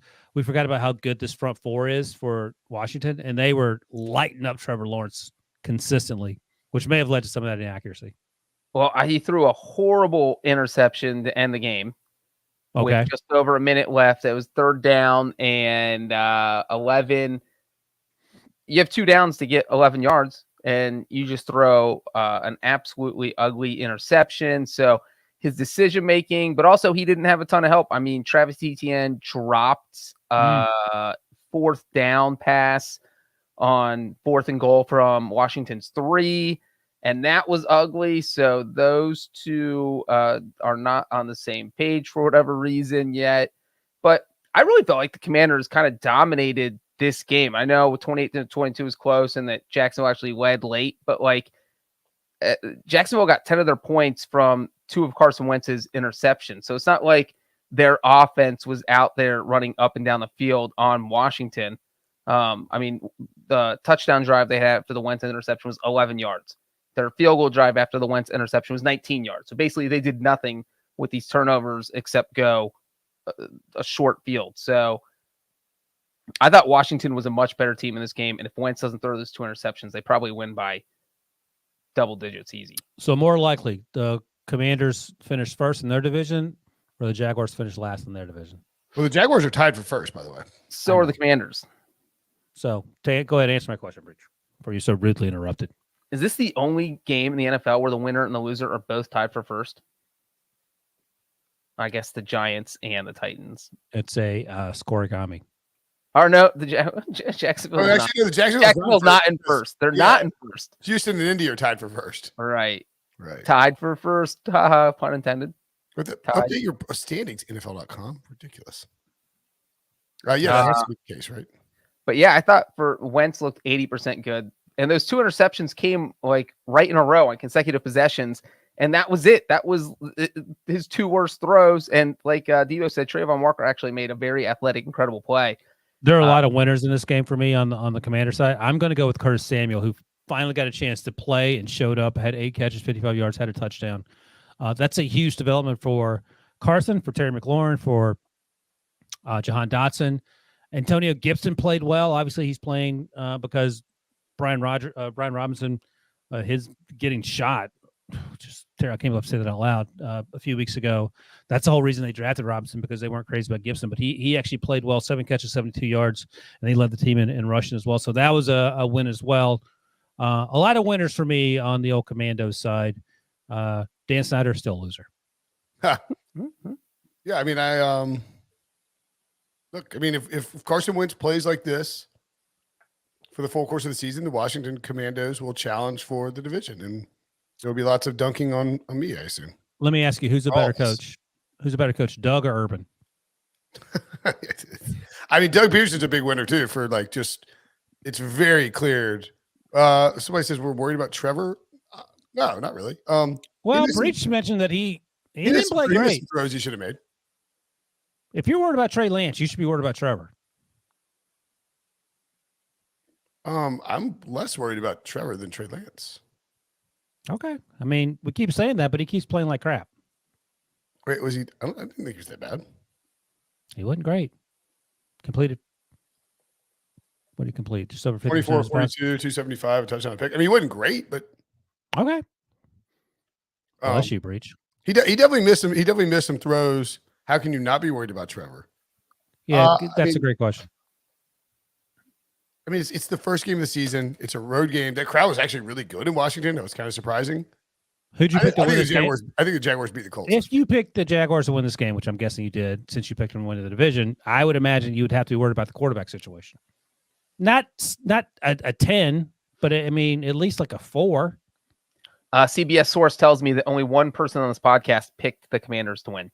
Was that you again? Maybe. Are you the new Ryan Wilson of against Maybe. Wow. I think I did terrible in my picks this week. You did. I did, yeah. How'd you do? I don't think I did much better than you. Well, it was, look, this is the NFL. It happens. The witching hour in the 1:00 games was crazy. Like, it flipped so many spreads. And then, like, the Lions going through the freaking back door. It's ridiculous. I guess it's fair to be worried about. Okay, it's fair to be worried about Trevor if you want. Look, I mean, but I also quickly, by the way, sorry. Me and you are 5-10 against the spread. Dumbass Breech is 9-6. That's fine. 1 week. Thank you. Thank you. I'm the new Wilson. Yeah, I do think that with Trevor, it's like he wasn't going to just. He get an off season of working with Doug Peterson. You wasn't going to magically just come out and go berserker. I think it's going to take a little bit of time. But this is year 2, dude. Last year doesn't count. This is the worst. I mean, you can't. He got paid for last year. Okay. All right. That's Urban. Okay. Keep making excuses for him. What's next? Jaguars can win the division. Cowboys, though, he said. Jaguars. Oh, he said the Cowboys. We got to take a break, actually. So let's take a break. And when we come back, losers, Trevor Lawrence. Sure, whatever, Debo, whatever you want to put in there. Winners, Curtis Samuel. Why is John Breech writing these in? I put in Curtis Samuel. I just said that earlier. Okay. I don't know what Breech is doing. Oh, is this for your newsletter tomorrow? Yes. So I'm filling it all in as we go. All right, let's take a break. When we come back, we will talk about the fact that the Panthers got screwed and Browns fans are being really defensive about it. Next. So the Browns beat the Panthers 26-24. And you can definitely make the case that the Panthers had no business being involved in the game. Like that they played terrible and that the Browns should put away. But I thought the defense was all right. And that Carolina sort of, it did feel like, I'm trying to think what the point was, where it was when it was 20-7, when they held Cade York, they held the Browns to a 34-yard field goal to make it 20-7. By the Cade York, huge winner. He was fantastic. Cade York, second best kicker in the division, by the way. Behind Chris Boswell. Oh, he missed it. That's the most insulting thing you've ever said. Wait. Justin Tucker's won. Oh my God. Evan McPherson, the worst quarterback, worst kicker in the division. Oh, he missed it badly. Sorry, Justin Tucker. That's on me. My bad. Anyway, go ahead. It worked out because it actually pushed McPherson further down the list. When they held the Browns in the third quarter, like 7:42 left, to a 34-yard field goal, made it 27. It was kind of like, all right. I mean, Panthers have been absolute cheeks in this game, and yet there's still a lot of time left, and they have I'm trying to think how long the drive was. Baker. I mean, I could have run that in the touchdown that Baker ran in. 11-play, 75-yard drive that ended in the fourth quarter with Baker running in for a touchdown, made it 20-14. The Browns then tacked on another field goal before Baker hit Robbie Anderson on a bomb. Like literally, I believe it was the first play. Yeah, one play, 75 yards, long bomb to Robbie Anderson. Wow. And then they got in range for a field goal after stopping the Browns, took the lead 24-23.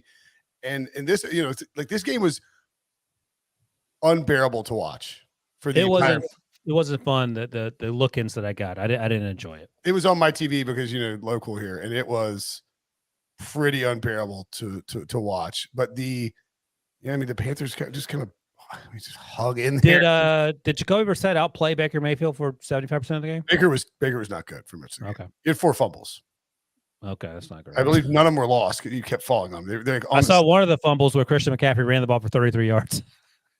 Yeah, that was awesome. Yeah. There's a fumble. McCaffrey picked up like 26-yard game.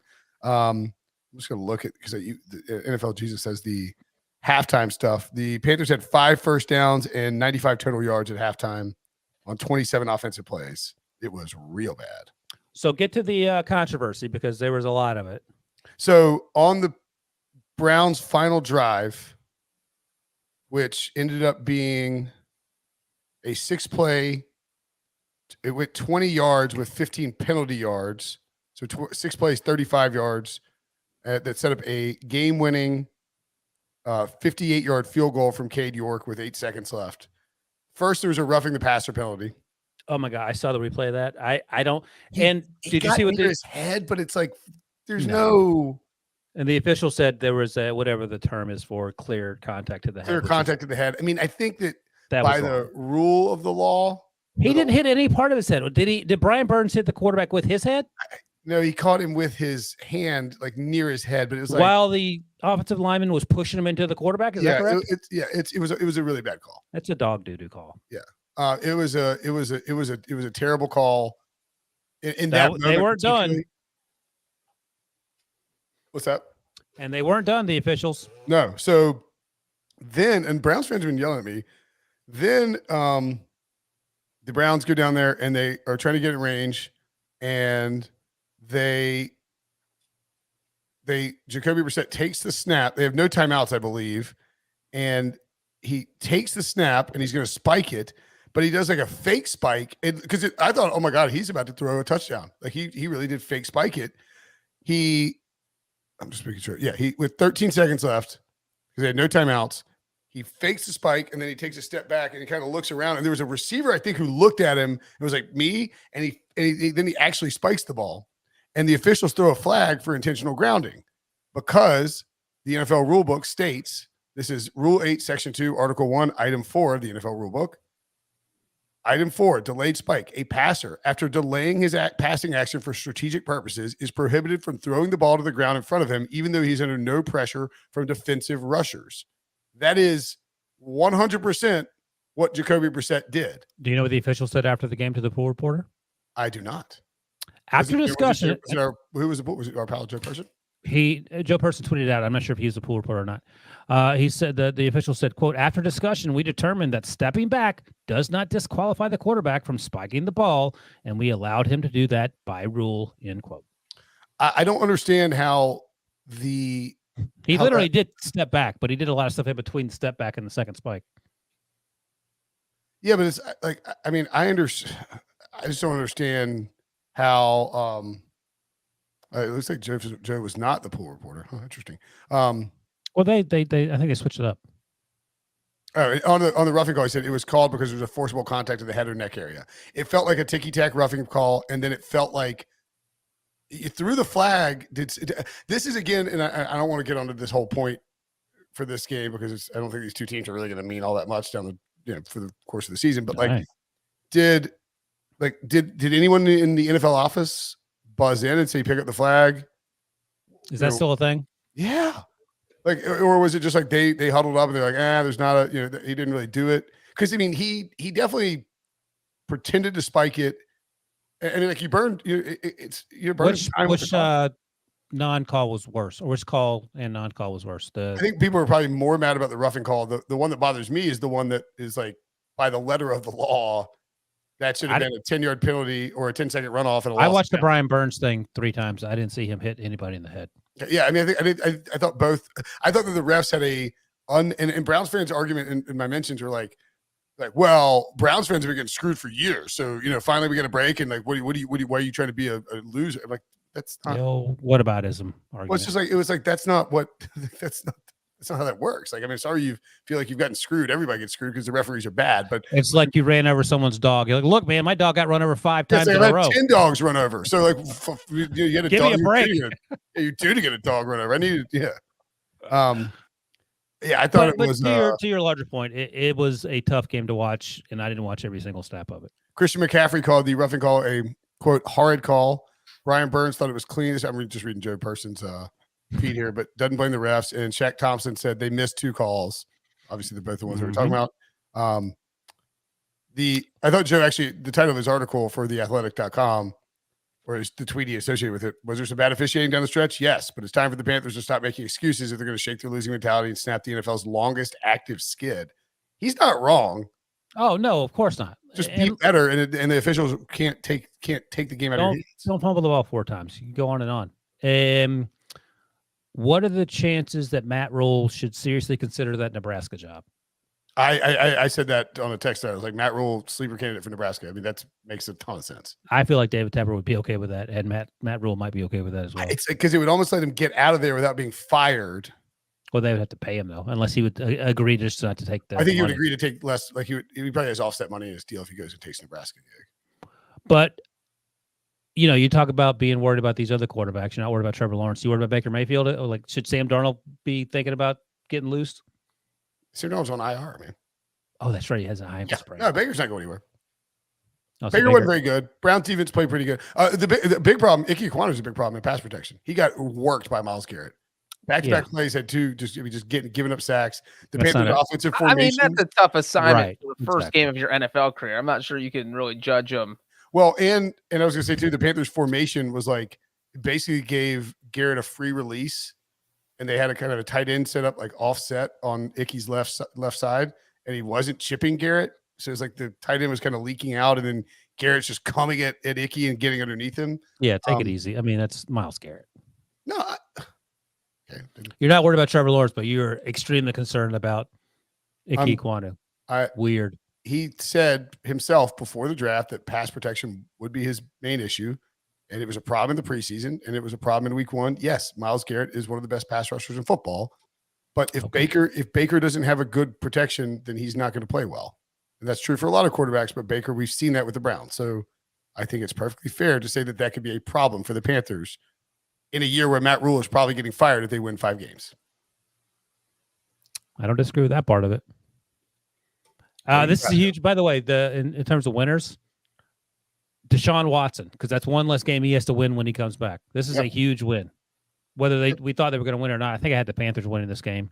My 5-10 record would seem to indicate that I thought the Panthers were going to win this game. Well, I mean, they were winning and they were covering at one point. So. Right.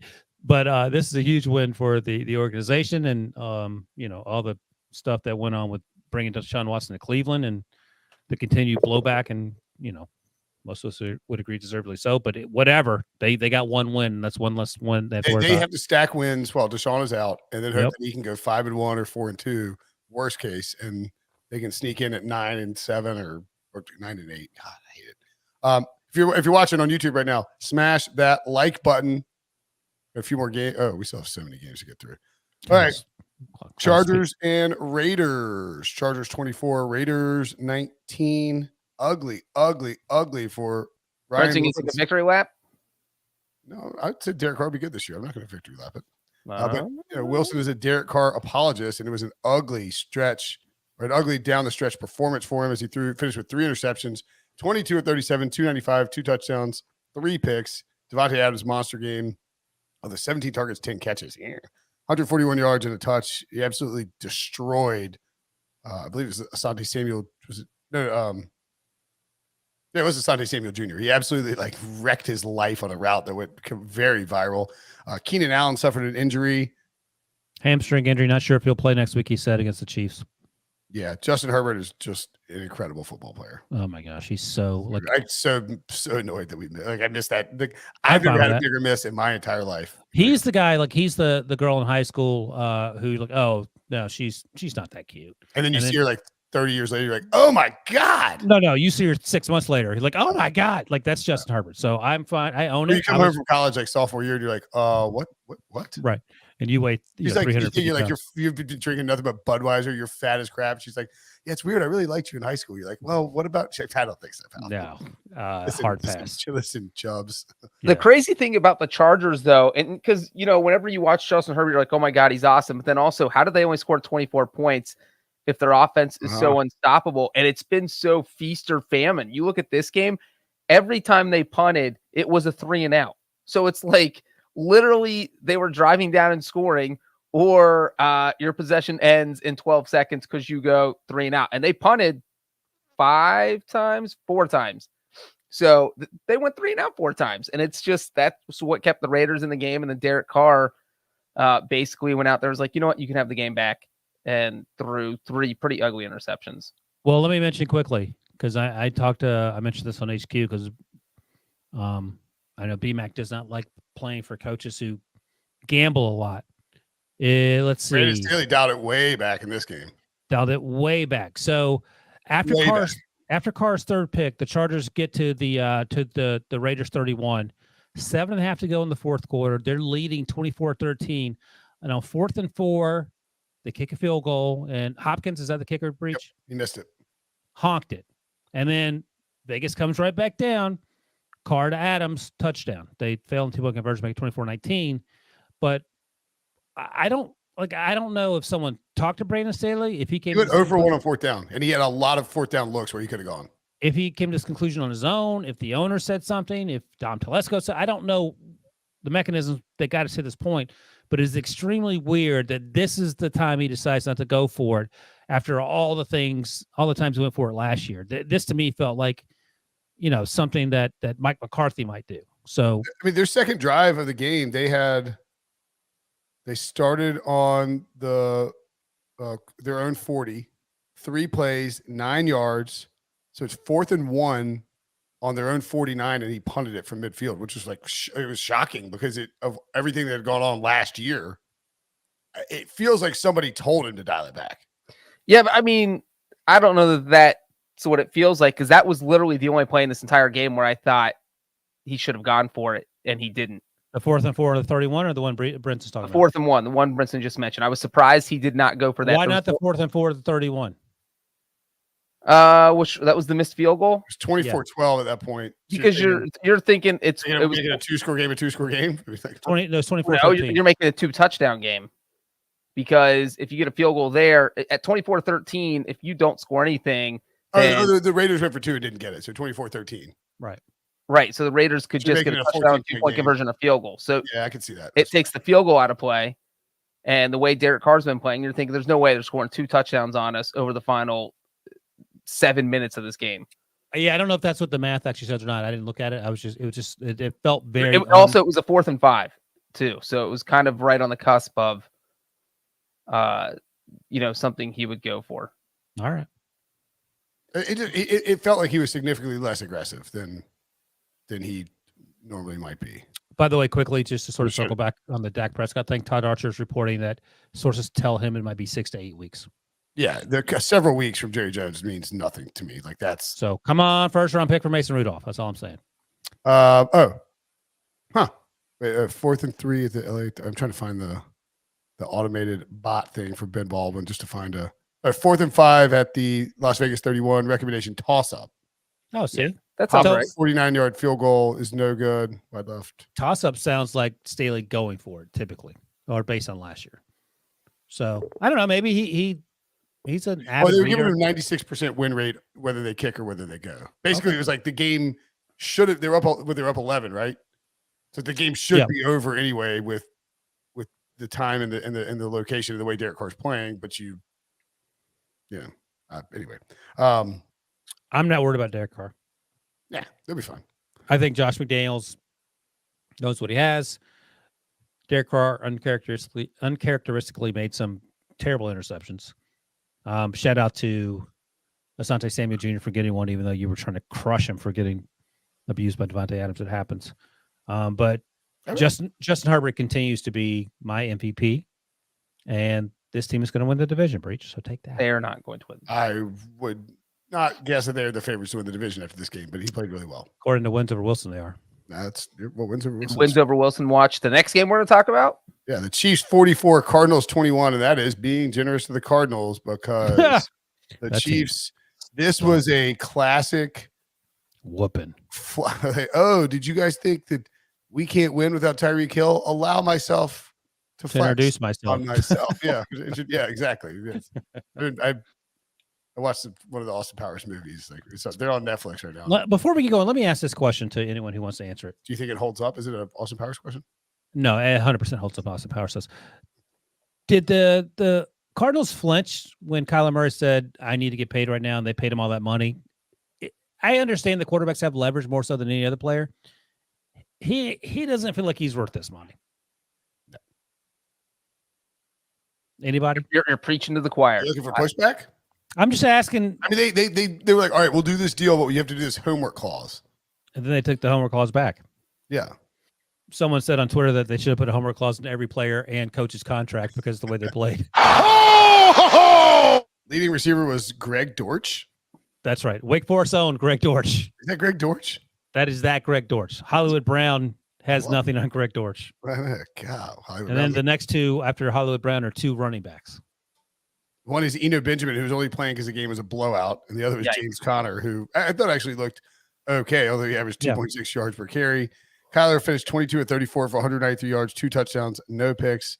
Didn't play a good chunk of the final part of the game because Trace McSorley was in there. Somehow Marquise Brown is in there too.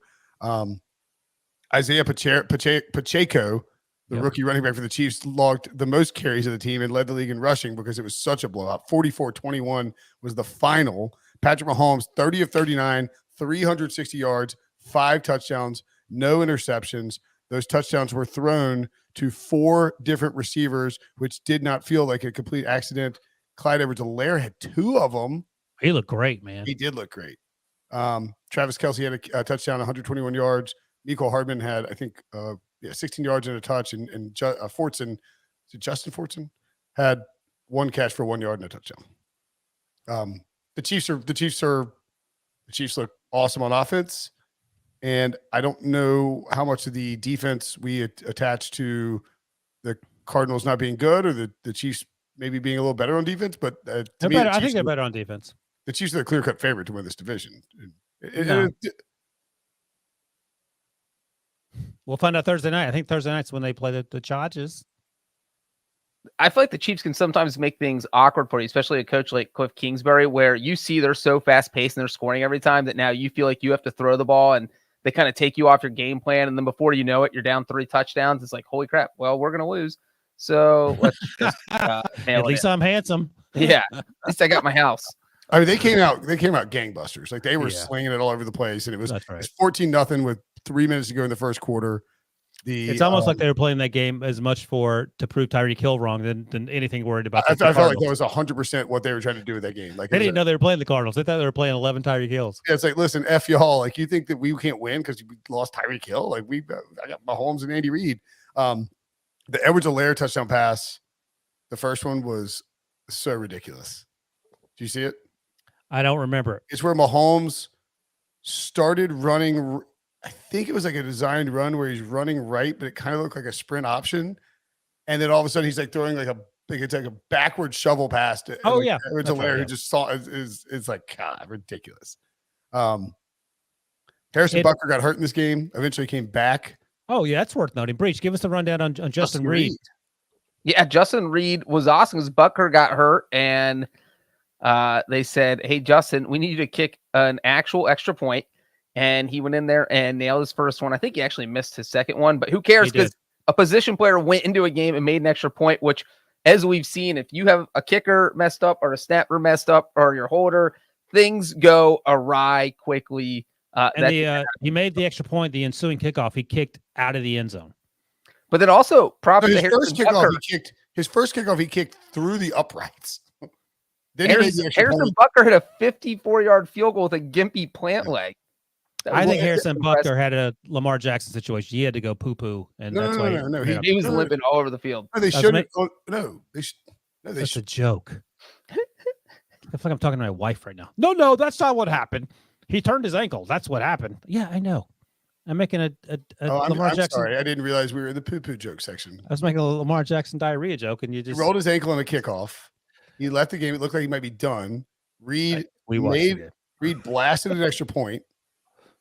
And it blasted a kickoff, then made an extra point, then blasted another kickoff, and then missed an extra point. And that's when they were like, all right, Butker might need to warm up. And he came back out there.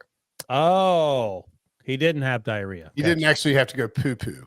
By the way, Breech, also worth noting a little detail that I thought you should bring up, but you didn't because you're slacking on the job as a special teams correspondent. Justin Reed did this wearing like non-kicking shoes. He's out there wearing football cleats. Smash. That's how good an athlete that guy is. That is a great point, Wilson. Thank you. Although most of these guys have shoes that are basically molded to their feet because they are rich and they get nice cleats. This isn't like high school football where your cleat might be a half size too big. It makes it harder to kick. Should Cliff Kingsbury take the Nebraska job? Yes. Nebraska, by the way, should not hire Cliff Kingsbury. Should Nebraska hire Kyler Murray? To do what? Be Cliff Kingsbury's assistant. Does Cliff Kingsbury have a losing record, even though he's over the second half of the season he does. I don't. He's probably close to 500, closer than we might imagine. Yeah. So hold on, don't say it. I'm gonna guess he's 2 games. No, I was going to give the record. I was going to ask a question while you're guessing. He's 2 games over 500 over the course of his. There's a very real chance this team starts 0-3. He's one under 500 for his career now with Kyler Murray for 3 years in this game. Let's keep it real. Also with 35 and 40 at Texas Tech with Patrick Mahomes. Yeah, that part I knew. Let's keep it real. If Matt Rule looked like Cliff Kingsbury, he would have a 20-year contract right now. Yeah, absolutely. In Carolina. What are we doing? Go ahead, Breech. What are the next 3 games? We play the Raiders in week 2 and the Rams in week 3. Loss. And then they implode. That's it. Because usually they start hot. Yeah, but they don't have Hopkins till week 7.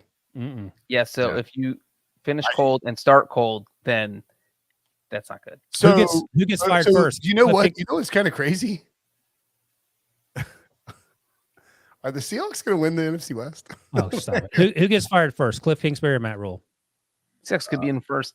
You can't fire Cliff Kingsbury. Just give him an extension. Yeah, he's got a contract extension. They drafted Josh Rosen, and then 3 weeks later they drafted Kyler Murray. You had to pay but him. my bold prediction for the NFC West was the Cardinals finishing last.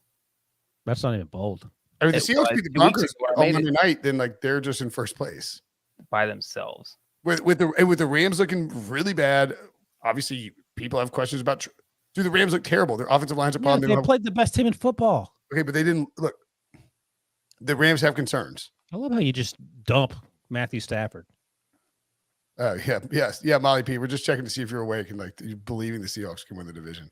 I think it's unlikely. But anyway, let's move on. We got too many games to deal with. The Dolphins 20, the Patriots 7. By the way, Debo made the rundown. Debo's a huge Eagles fan. Zach in the comments has been waiting to hear us talk about the Eagles. Debo what did he put him last? So the They are way down here. Second to last. The Eagles now? No, Debo? we can wait. Debo's got a plan. All right, go ahead. We got to go faster though. Yeah, true that. All right. Dolphins 20, Patriots 7. I mean, loser Cliff Kingsbury, Kyler Murray. Winner, the Chiefs without Tyler, without Tyreek. Yeah, Patrick Mahomes, Andy Reid, Justin Reid. Dolphins 20, Patriots 7. I watched every play of this game because I'm a huge McCorkle Jones supporter.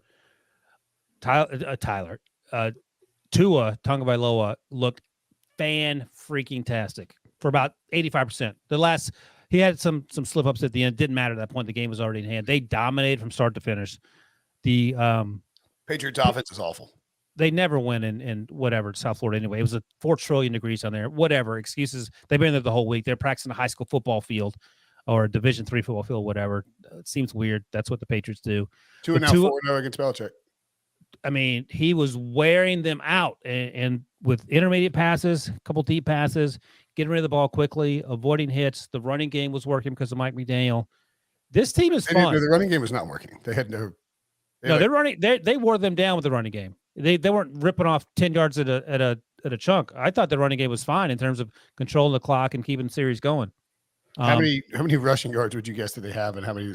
I have no idea. I'm not looking at it, but I'm just based on my. And they averaged 2.8 yards per carry. I'm just telling you what I saw. Like there were very few concerns about how that offense worked. It may be in the short passing game. A ton of concerns about how, maybe a ton of concern in terms of using the running backs. A ton of concerns about that Patriots offense. And I was watching the game thinking, like, how hard is it for, say, Matt Patricia to call plays? Like, he's presumably a smart guy. I'm guessing he can call offensive plays, even though he's a defensive guy. I don't know what the hell's going on. I don't know why things aren't working. It is trouble in Patriotsville. By the way, Mac Jones. By the way, this is a great stat for those not watching on YouTube. If you are watching on YouTube, smash the like button. The most wins without a loss versus Bill Belichick, including the playoffs. John Elway 4-0, Jake Plummer 3-0, Tua Tagovailoa 4-0. Now, I would argue the first 3 he wasn't like the primary facilitator, but in this one he was certainly much better. Although, man, that Waddle touchdown pass from Tua with 18 seconds left, 42-yard touchdown pass on 4th and 7, I believe, with 18 seconds left in the half. It should have been 10-0 going to the half. And it's that changed the entire complexion of this game. They couldn't score the first play of the game. I mean, the first drive of the game, Mac Jones was actually doing a pretty good job moving the ball. Then he threw an interception in the end zone. It was a breakup by, I can't remember who did the breakup, but Javon Holland got the interception. Yeah. It was a little bit underthrown, but a very nice defensive play. And then the tip was fantastic because it popped it back up in the air. It was Holland. That was on Mac. Mac had a couple iffy throws. He had his back x-rayed or MRI'd or whatever, so he got banged up a little bit. He took a couple hits. The weirdest thing about this game, did you guys see who was sitting in the box with Robert Kraft? Oh. Hulk Hogan? Close. Mike Tyson. What? Oh, well, that's weird. So they were just hanging out. They seemed like they were having some in-depth conversations. Hopefully Mike Tyson said, why is Matt Patricia calling plays? I don't know if that's what happened or not, but I don't know if that's going to change. Bill Belichick said that he is also doing some of the play calling, or at least that was. Apparently so Belichick. I didn't realize this. I was on the Betting Pros podcast last week, but Matt Freeman was telling me that I just didn't realize this. Belichick was called plays in offensive plays in Cleveland for 2 years, before hiring an offensive coordinator. And that's sort of my point. You figure these guys are smart enough; they know what they're doing. It basically he's calling the plays and Matt Patricia's like passing along to Mac Jones. But like that, that in and of itself is very bizarre. I mean, the Patriots do not look like a good football team. No. Belichick said after the game that if it weren't for a couple plays, this game would have been much closer. It's not wrong. A 20-7 game. You're talking about the 4th and 7 play that Brinson mentioned, and the Dolphins get a fumble return for a touchdown. So literally 2 plays you can point to Yeah. ended with touchdowns where 7-6 Patriots, like exactly. And I'm sure that's what Belichick is thinking, is that we were two kind of But free with the strip plays. sack, I think that person came in unimpeded. That's a problem, if I Yeah. recall correctly. no, Well, look, still was giving the up two a touchdowns- 42-yard two touchdown on touchdowns 4th occurred and 7. because the Patriots did sloppy things, like allowed a 42-yard touchdown on 4th and 7 with less than 30 seconds left in the half. That is the most like the least Belichick thing of all time. I don't know what to make. I don't know what to make of Patriots Steelers. I think that's a tough one. Patriots steal. Oh, right, yeah. And looking at the actual just the numbers. First down 17-18. It's to pretty Miami. even. Exactly. Yeah, the It's numbers two are big even. plays. Fair enough. I get it. I guess that's the glass half full. But if you just watch this game without a scoreboard, you would say that the Dolphins dominated. Yeah, it felt like the Patriots never had a chance in this game. And Tyreek Hill, we haven't talked about him. He unguardable. Not surprising because we've seen that before, but the fact that he appears to have elevated Tua's game and everyone around him. Tua's trying to throw a pick on one play, and Tyreek Hill just took it from the defensive back. And Tyreek Hill just took it. And it was, I've seen worse throws on Sunday, but yeah, that wasn't a great throw. It wasn't the worst throw ever, but Tyreek Hill, who's 4 feet tall, looked like he was 6'8". By the way, shout out to our buddy Joe Musso, who has invaded the chat and is spamming us with one and no Bears comments. Not Bears. He's basically it's a Musso porn bot. Yeah, it's a Musso porn bot. He's definitely not wearing any Right. pads. I'm curious to see how the Dolphins look at Baltimore. Big game there. To a definite winner though. Give him credit. Belichick a loser. This is Quickly, Musso notes the Bears are 125-1 on Caesars. Musso. Get out of here. Betting it now. I am getting online and betting it now. Get a grip. Colts 20, Texans 20. Speaking of God. losers, Speaking of getting a grip, the Texans were dominating this game. I want to give like Matt Ryan. I think it was 20-3 in the fourth quarter or like late third. Yeah, the Colts didn't make it 20-6 until 10 minutes and 44 seconds left in the fourth quarter. 4 straight scores for the Houston Texans, including 2 touchdown passes from to OJ Howard, from Davis Mills to OJ Howard. Only the third game since 1974 with a week 1 tie. 2019 Lions at Cardinals. Who can forget that, Jim? And 2018 Steelers at Browns. God, I don't remember the game. I feel like the Colts. I feel like Matt Ryan maybe played better than the overall numbers will suggest. He had Alec Pierce had a really bad drop in the end zone that should have been a free touchdown. Prisco's guy. Yeah. And then there was one more. Oh, Doolin had a really bad drop as well. It could have been a touchdown. And so if those things happen, this is a much closer game. The Colts probably pull away. But, those are the mistakes. When you don't have a deep group of receivers and you're relying on young guys, that's what happens. Michael Pittman ended up having a huge day. Ryan, 32 of 50 for 352 and a touchdown plus a pick. Davis Mills, I thought, looked pretty sharp. 23 of 37, 240 and 2 touchdowns. Nothing mind-blowing. But this Texans team is going to be – they're going to linger around, I think, in some of these games. And they really should have won this game. Here's the thing. If Dave Culley's coaching this team, they're not punting from midfield. That was weak sauce. Lovie Smith's explanation afterward, he told the media, I felt like a tie was better than a potential loss. Bring the porn bot to the chat. That was amazing. That's not something you say out loud if you're Lovie Smith. Yeah. He felt like what did he say? He felt like the tie was what? Better than a potential loss. Well, how about a win? Go win, bro. Yes. Well, it's 4th and 3 in midfield, and his thought process is if we don't get this, then they have 1 timeout left and they have 17 seconds You're the to gain 10 yards. You're the Houston You're Texans. the Texans. You were horrible last year, and you just tied the Colts. It's a moral victory. And by the way, you know at this point, you've already basically lost, except Rodrigo Blankenship honked a field goal in overtime. I love Rodrigo because he's a huge Lego guy, which my 10-year-old, my 11-year-old. He's also done an intervw with John Breech recently. Are we concerned that John Breech is a curse for kickers in the NFL? Oh, you talked to Rodrigo? What is happening here? At the draft, before the NFL draft recently. Okay. But this was actually one of Rodrigo's worst kicks. It missed pretty badly to the right. It's but so hard to push. Like, how do you get the push slice action on that? That was a weird kick.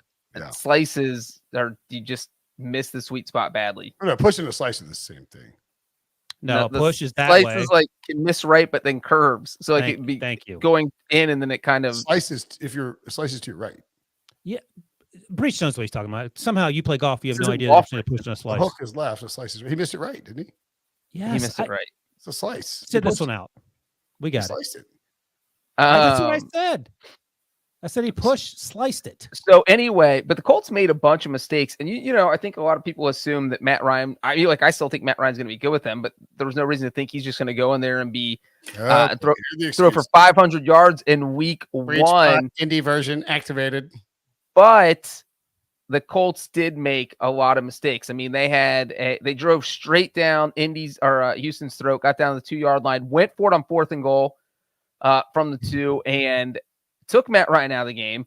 Ran a direct snap to Nyheim Hines, and the play failed miserably. So that was a 4th and goal that failed. Then they got, I think, inside Houston's 25. Matt Ryan threw an interception.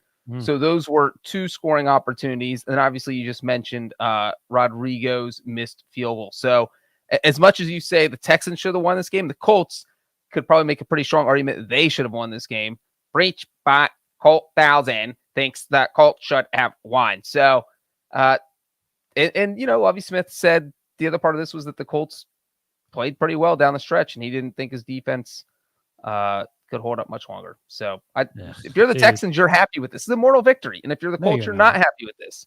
There's a chance I get banned from my own YouTube chat for typing hashtag. That'd be hilarious. If you're watching, if you're still watching, type hashtag Muso porn bot. Oh my god, this is trending on YouTube. Also, you're really bringing some porn. Brinson porn bot because your profile pictures from 12 years ago. I don't even recognize that guy. Who is that guy? No facial hair, Brinson? That's an old CBS headshot, I think. By the way, my winner for this game, unofficially, this isn't the official winner, OJ Howard, 2 touchdowns. He can be an official winner. Don't pick up OJ Howard in fantasy, though. It's like the underlying metrics. Right now. I got him. You can't do that. It's Sunday night. Everyone knows you can't pick up OJ Howard on Sunday night. In my league, you can. Yeah, I'm in that league. You can do it. We only do Sunday night. Should have won the game. Hopefully the Texans. I like the Texans. I want the Texans to be interesting. I want them to be a problem for teams. I wanted to mess with other teams' seasons. I don't want it to be a 3-win team. What about this? What about this? Total, do you get a half a win for a tie? I can't remember. Probably yes. Not. You do? Okay. What about this from Aaron Dawson in the chat? Attention Colts, maybe Wentz wasn't the problem. Ooh. Right. Wentz was better than Matt Ryan today. Yeah, Matt Ryan was not great. He was not great. All right. Saints 27, Falcons 26. You can take Matt Ryan out of the Falcons. Oh boy, man. The Falcons were up a lot of points. Yeah, but you slept on Jameis. That was your problem. 23-10 in the fourth quarter. Oh, excuse me, 26-10 in the fourth quarter when Younghoe Koo banged home a 27-yard field goal with 12:41 left to go. They're down 16 points. This game should have been over. Somehow 2 Michael Thomas touchdowns, and they're within 2. Will Lutz hits a 51-yard field goal to give them the win. Frankly, a massive win for the Saints, because if you are going to be involved in this division race, if you want to be a playoff team, like it looks like the Vikings, the Bucs didn't look great, but it looks like the Vikings are going to be pretty good.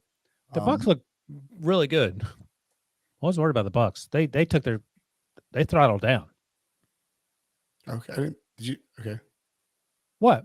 I didn't think the Bucs look great. I mean, they're fine. I said that. I thought they looked pretty good. They just throttled down because they knew they were playing a bunch of JVs. Oh, yeah. Well, at any rate, my point being is that, at least week 1 overreactions, Washington and the Giants are going to be lingering around maybe. Yeah. Joe Muso's Bears are technically 1-0. And the NFC West looks like a disaster. But do you remember when we laughed last week about Cordero Patterson running the ball so much and not being very good at it? He was pretty good. Turns out he's pretty good. 22 carries, 120 yards, and a touchdown. Marcus Mariota, 12 carries, 72 yards, and a touchdown. Drake London, the leading receiver. Kyle Pitts, 7 targets, 2 catches, 19 yards. Vom City. Taysom Hill, the leading rusher, 4 carries, 81 yards, and a touchdown for the Saints. By the way, he came in and he was good. Like Jameis went out for a little bit. The Saints look like a playoff team. Taysom Hill. Are you kidding me? They looked like trash for 3 quarters. I know, but now they were garbage. Now they look like a playoff team. The only offense they had in the first 3 quarters was what Ryan just mentioned with Taysom Hill, where he had a 68-yard run. But Jameis got warmed up at the end. And then Jameis's 4th quarter, look, I think he threw for like 50 yards in the first 3 quarters. Mm-hmm. And then his 4th quarter, 16-19 for 213 yards and 2 touchdowns. After doing absolutely nothing. Right. That's what I'm saying. In the 4th quarter, they look like a playoff team. And you know what else? This is a sad stat for Falcons fans, is that Atlanta blew a 16-point lead and that's not even on their top 10 list of biggest blown leads in Falcons history. What's another one? They blew a 25-point lead in the Super Bowl. I'm sure you heard about James that one. was 10 of 18 for 56 yards through the first 3 quarters. Who was the offensive coordinator on that team? Breech. I think his name rhymes with Banahan. Oh, interesting. Clowns. Interesting. All right. Saints host the Buccaneers next week, then at the Panthers, host the Vikings, host the Seahawks. What is their record after 5 games? 5-0. They're winning the division. No. I mean, they've always beat Tom Brady. I think they'll split with the Bucs and Panthers somehow. What? Lose the Vikings, beat the Seahawks. Lose to the Bengals. No, we're not going that far. We don't care. Oh, we're just going how many games? The Bengals are going to be eliminated from the playoffs by week 4. First time in 5. What is happening here? If your quarterback throws 50 interceptions the first 4 weeks, you're eliminated from the playoffs. I think they'll be 3-2 after 5 weeks. I'll take that. I think that checks out. And you feel like you're stealing because you should be 0-1 right now.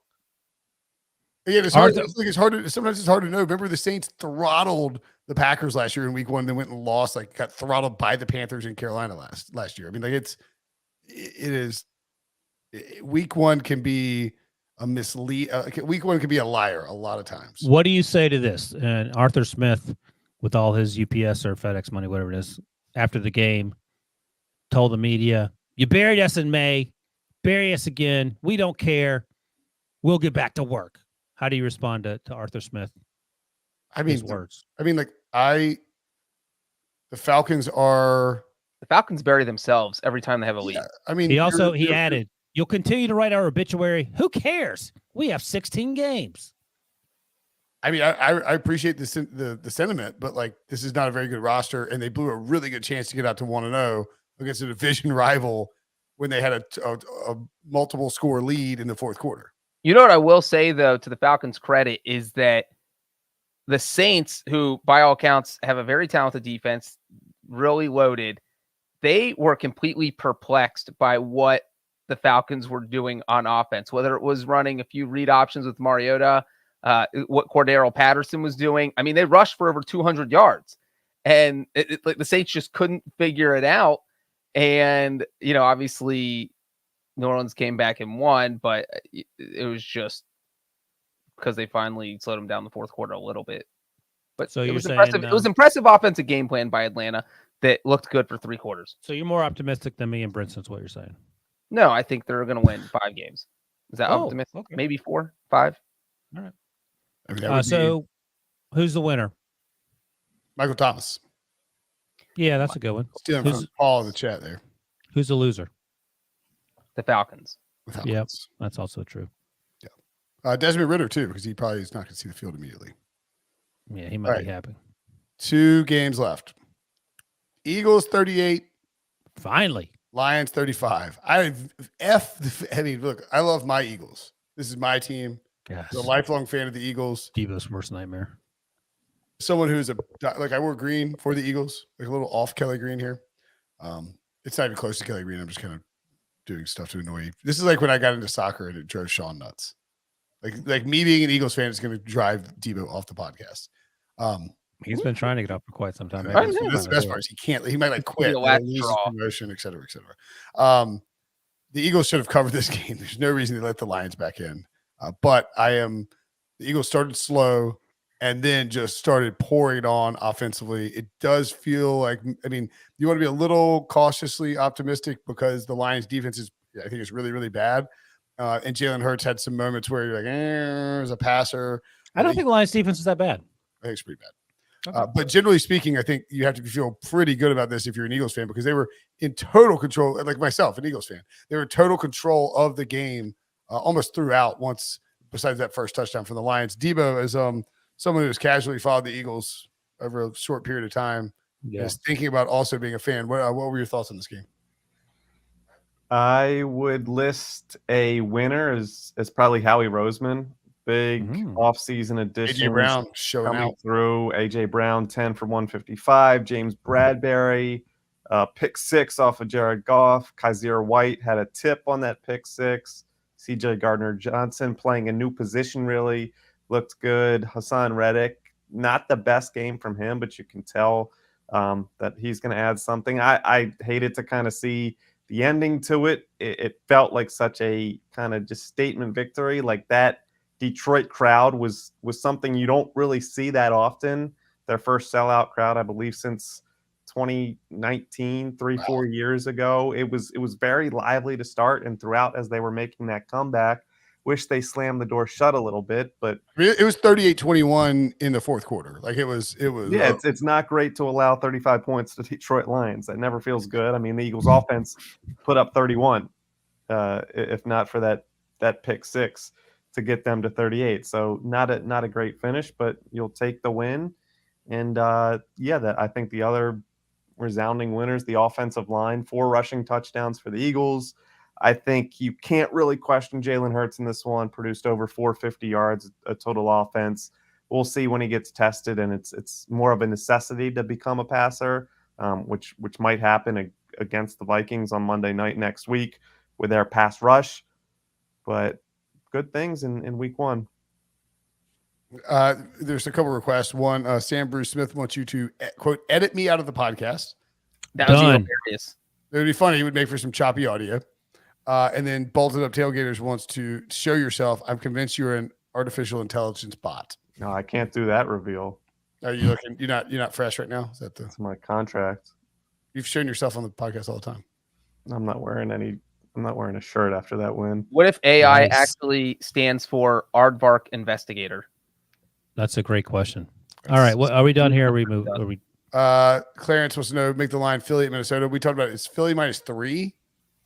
And like I want to love Philly, but Minnesota look pretty good. I like the over in that game, I think. This is overreaction week 2 too. So a lot of things we're going to swing too far in the other direction. Yeah, got to temper that. Jalen Reagor revenge game. Jalen Reagor revenge game. Any concern that Devontae Smith had 0 catches and 0 yards? No, I think that'll get worked out. It's very, very clear. Like I've heard about it all off season, but they mentioned it on the broadcast 10 times that AJ Brown and Jalen Hurts aren't just like buddies and good teammates. They're literal best friends that have called each other every day since a Were they recruiting visit. were they best friends before? Is that the? It's going back to like a recruiting visit. I think that one of them, Hurts. I don't know who was there first at Ole Miss. So it must have been Hurts. They've known each other for a while. Really, like got a like. So yeah, that connection is clear. 10 receptions, 13 targets. Devontae had a couple opportunities early. I'm not worried about that at all moving forward. I heard someone suggest, I think it was maybe it's Sean Siegel at like RotoViz, and he's like great at what he does for fantasy wise. But he was like, what if the trade for AJ Brown was to unlock Devontae Smith? It's like, no, as it turns out, it's just because AJ Brown is a grown ass man and he destroys people. DeAndre Swift was awesome in this game. I thought Jared Goff was pretty good. Amon St. Brown finally had a late touchdown catch. The Lions look exactly like last year's Lions team, right? I mean, they're going to be playing until the final whistle. They're going to probably. I think they're better. The roster's better. They're better. I'm just saying, like yeah. They're not going to blow out a bunch of teams. Yeah, they're not going to blow anybody Well, out. anyway, They shouldn't go. Yeah, they shouldn't go 13-1. No. But they're going to be a problem for some teams. All right, Yeah, final I think. game. All right, Ravens 24, Jets 9. The Joe Flacco revenge game did not go off as smoothly When as Joe Flacco was talking a few weeks ago about how his kids say he sucks. His kid was onto something. Do you know how many? I don't know if you're looking right now, but if you haven't looked, you don't know how many passes did Joe Flacco attempt on Sunday? He attempted. I'm going to say he went. Since you said like that, 8 of 13.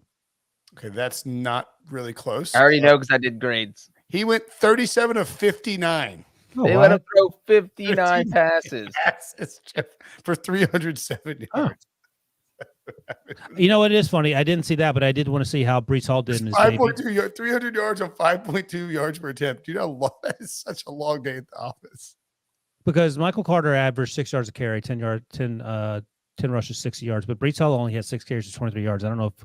Oh no, Carter was the starter from. It was just the two rookie running back situations.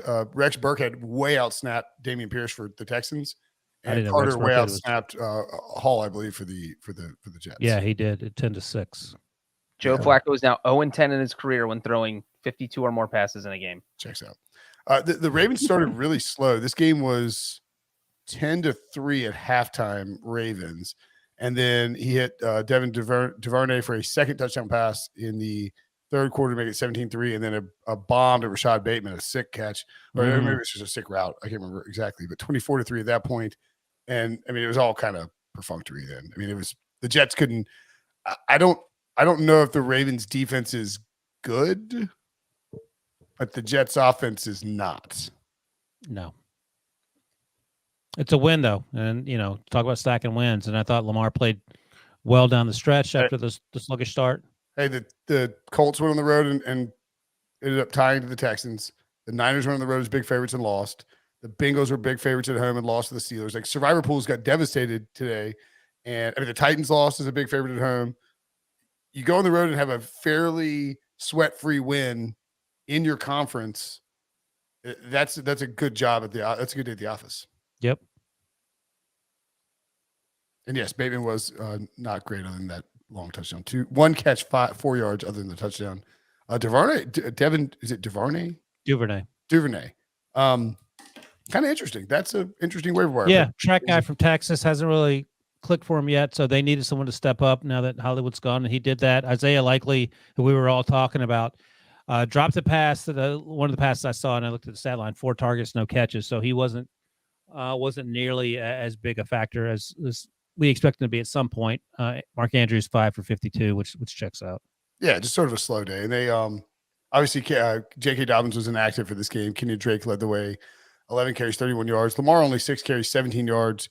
I believe it was like the lowest rushing total at halftime for the Ravens or for Lamar since he was drafted in 2008. Yeah, they really struggled on the ground, and that's such a big part of their game. And I think that's why the offense looked so, I don't want to say rusty, but I mean, that's what it looked like. They only averaged 3 yards per carry. And you look at really the first, because they kicked a field goal early, but that was field goal, punt. I mean, yeah. Well, they got the field goal off a Jets interception. They didn't put a drive together. They only had 4 plays per 7 yards.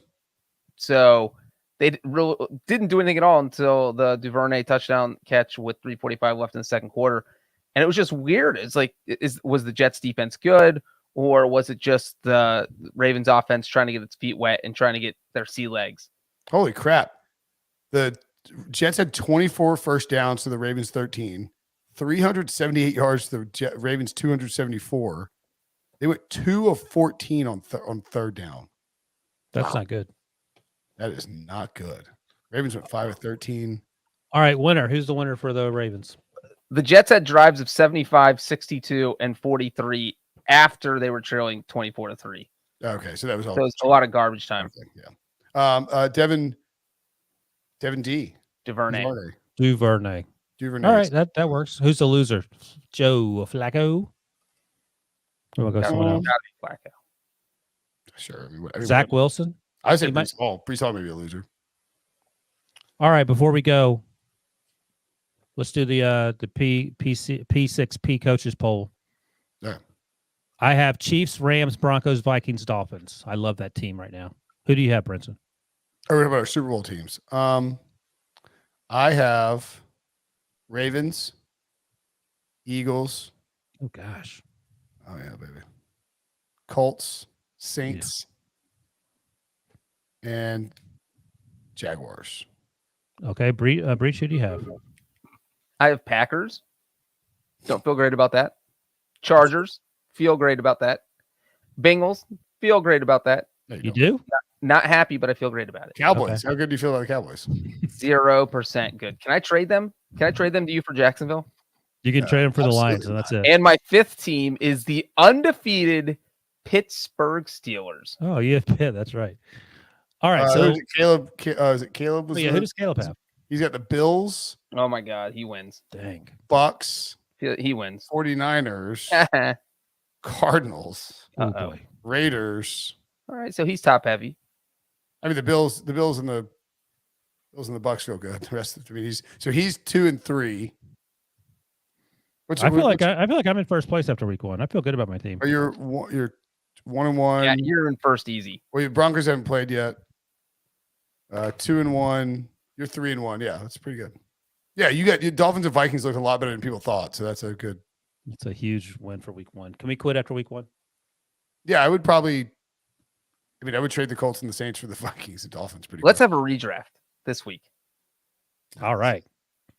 All Week right, 1 in. Wilson's in the lead. Suckers. All right, guys, we Yeah, barely it's went over 2 impressive. hours. We did it. Just over 2 hours. It's a little God. before 2 a.m. on Monday morning. I got home quicker when I was in Stanford. What are you talking about? I would get home quicker from the Stanford podcast back to the hotel than I do right now. I don't care. Correct answer. No one cares. All right. We will be back on Monday night. Oh boy, Back in it's 18 like, hours. What a fun! It was just such a great week 1, and you're like, oh man, this is such a grind. 20 more to go. Just gonna grind over February. Boy. We'll be back on Monday night after Monday Night Football between the Broncos and the Steelers. All right. Or is that tonight? It's tonight, technically. Okay. Hit subscribe, turn on alerts. You'll be notified when we go live. For Wilson, for Breech, I'm Brinson. For Devo too, since technically he chimed in as a Washington fan. Thanks for watching. Thanks for listening. See you guys later.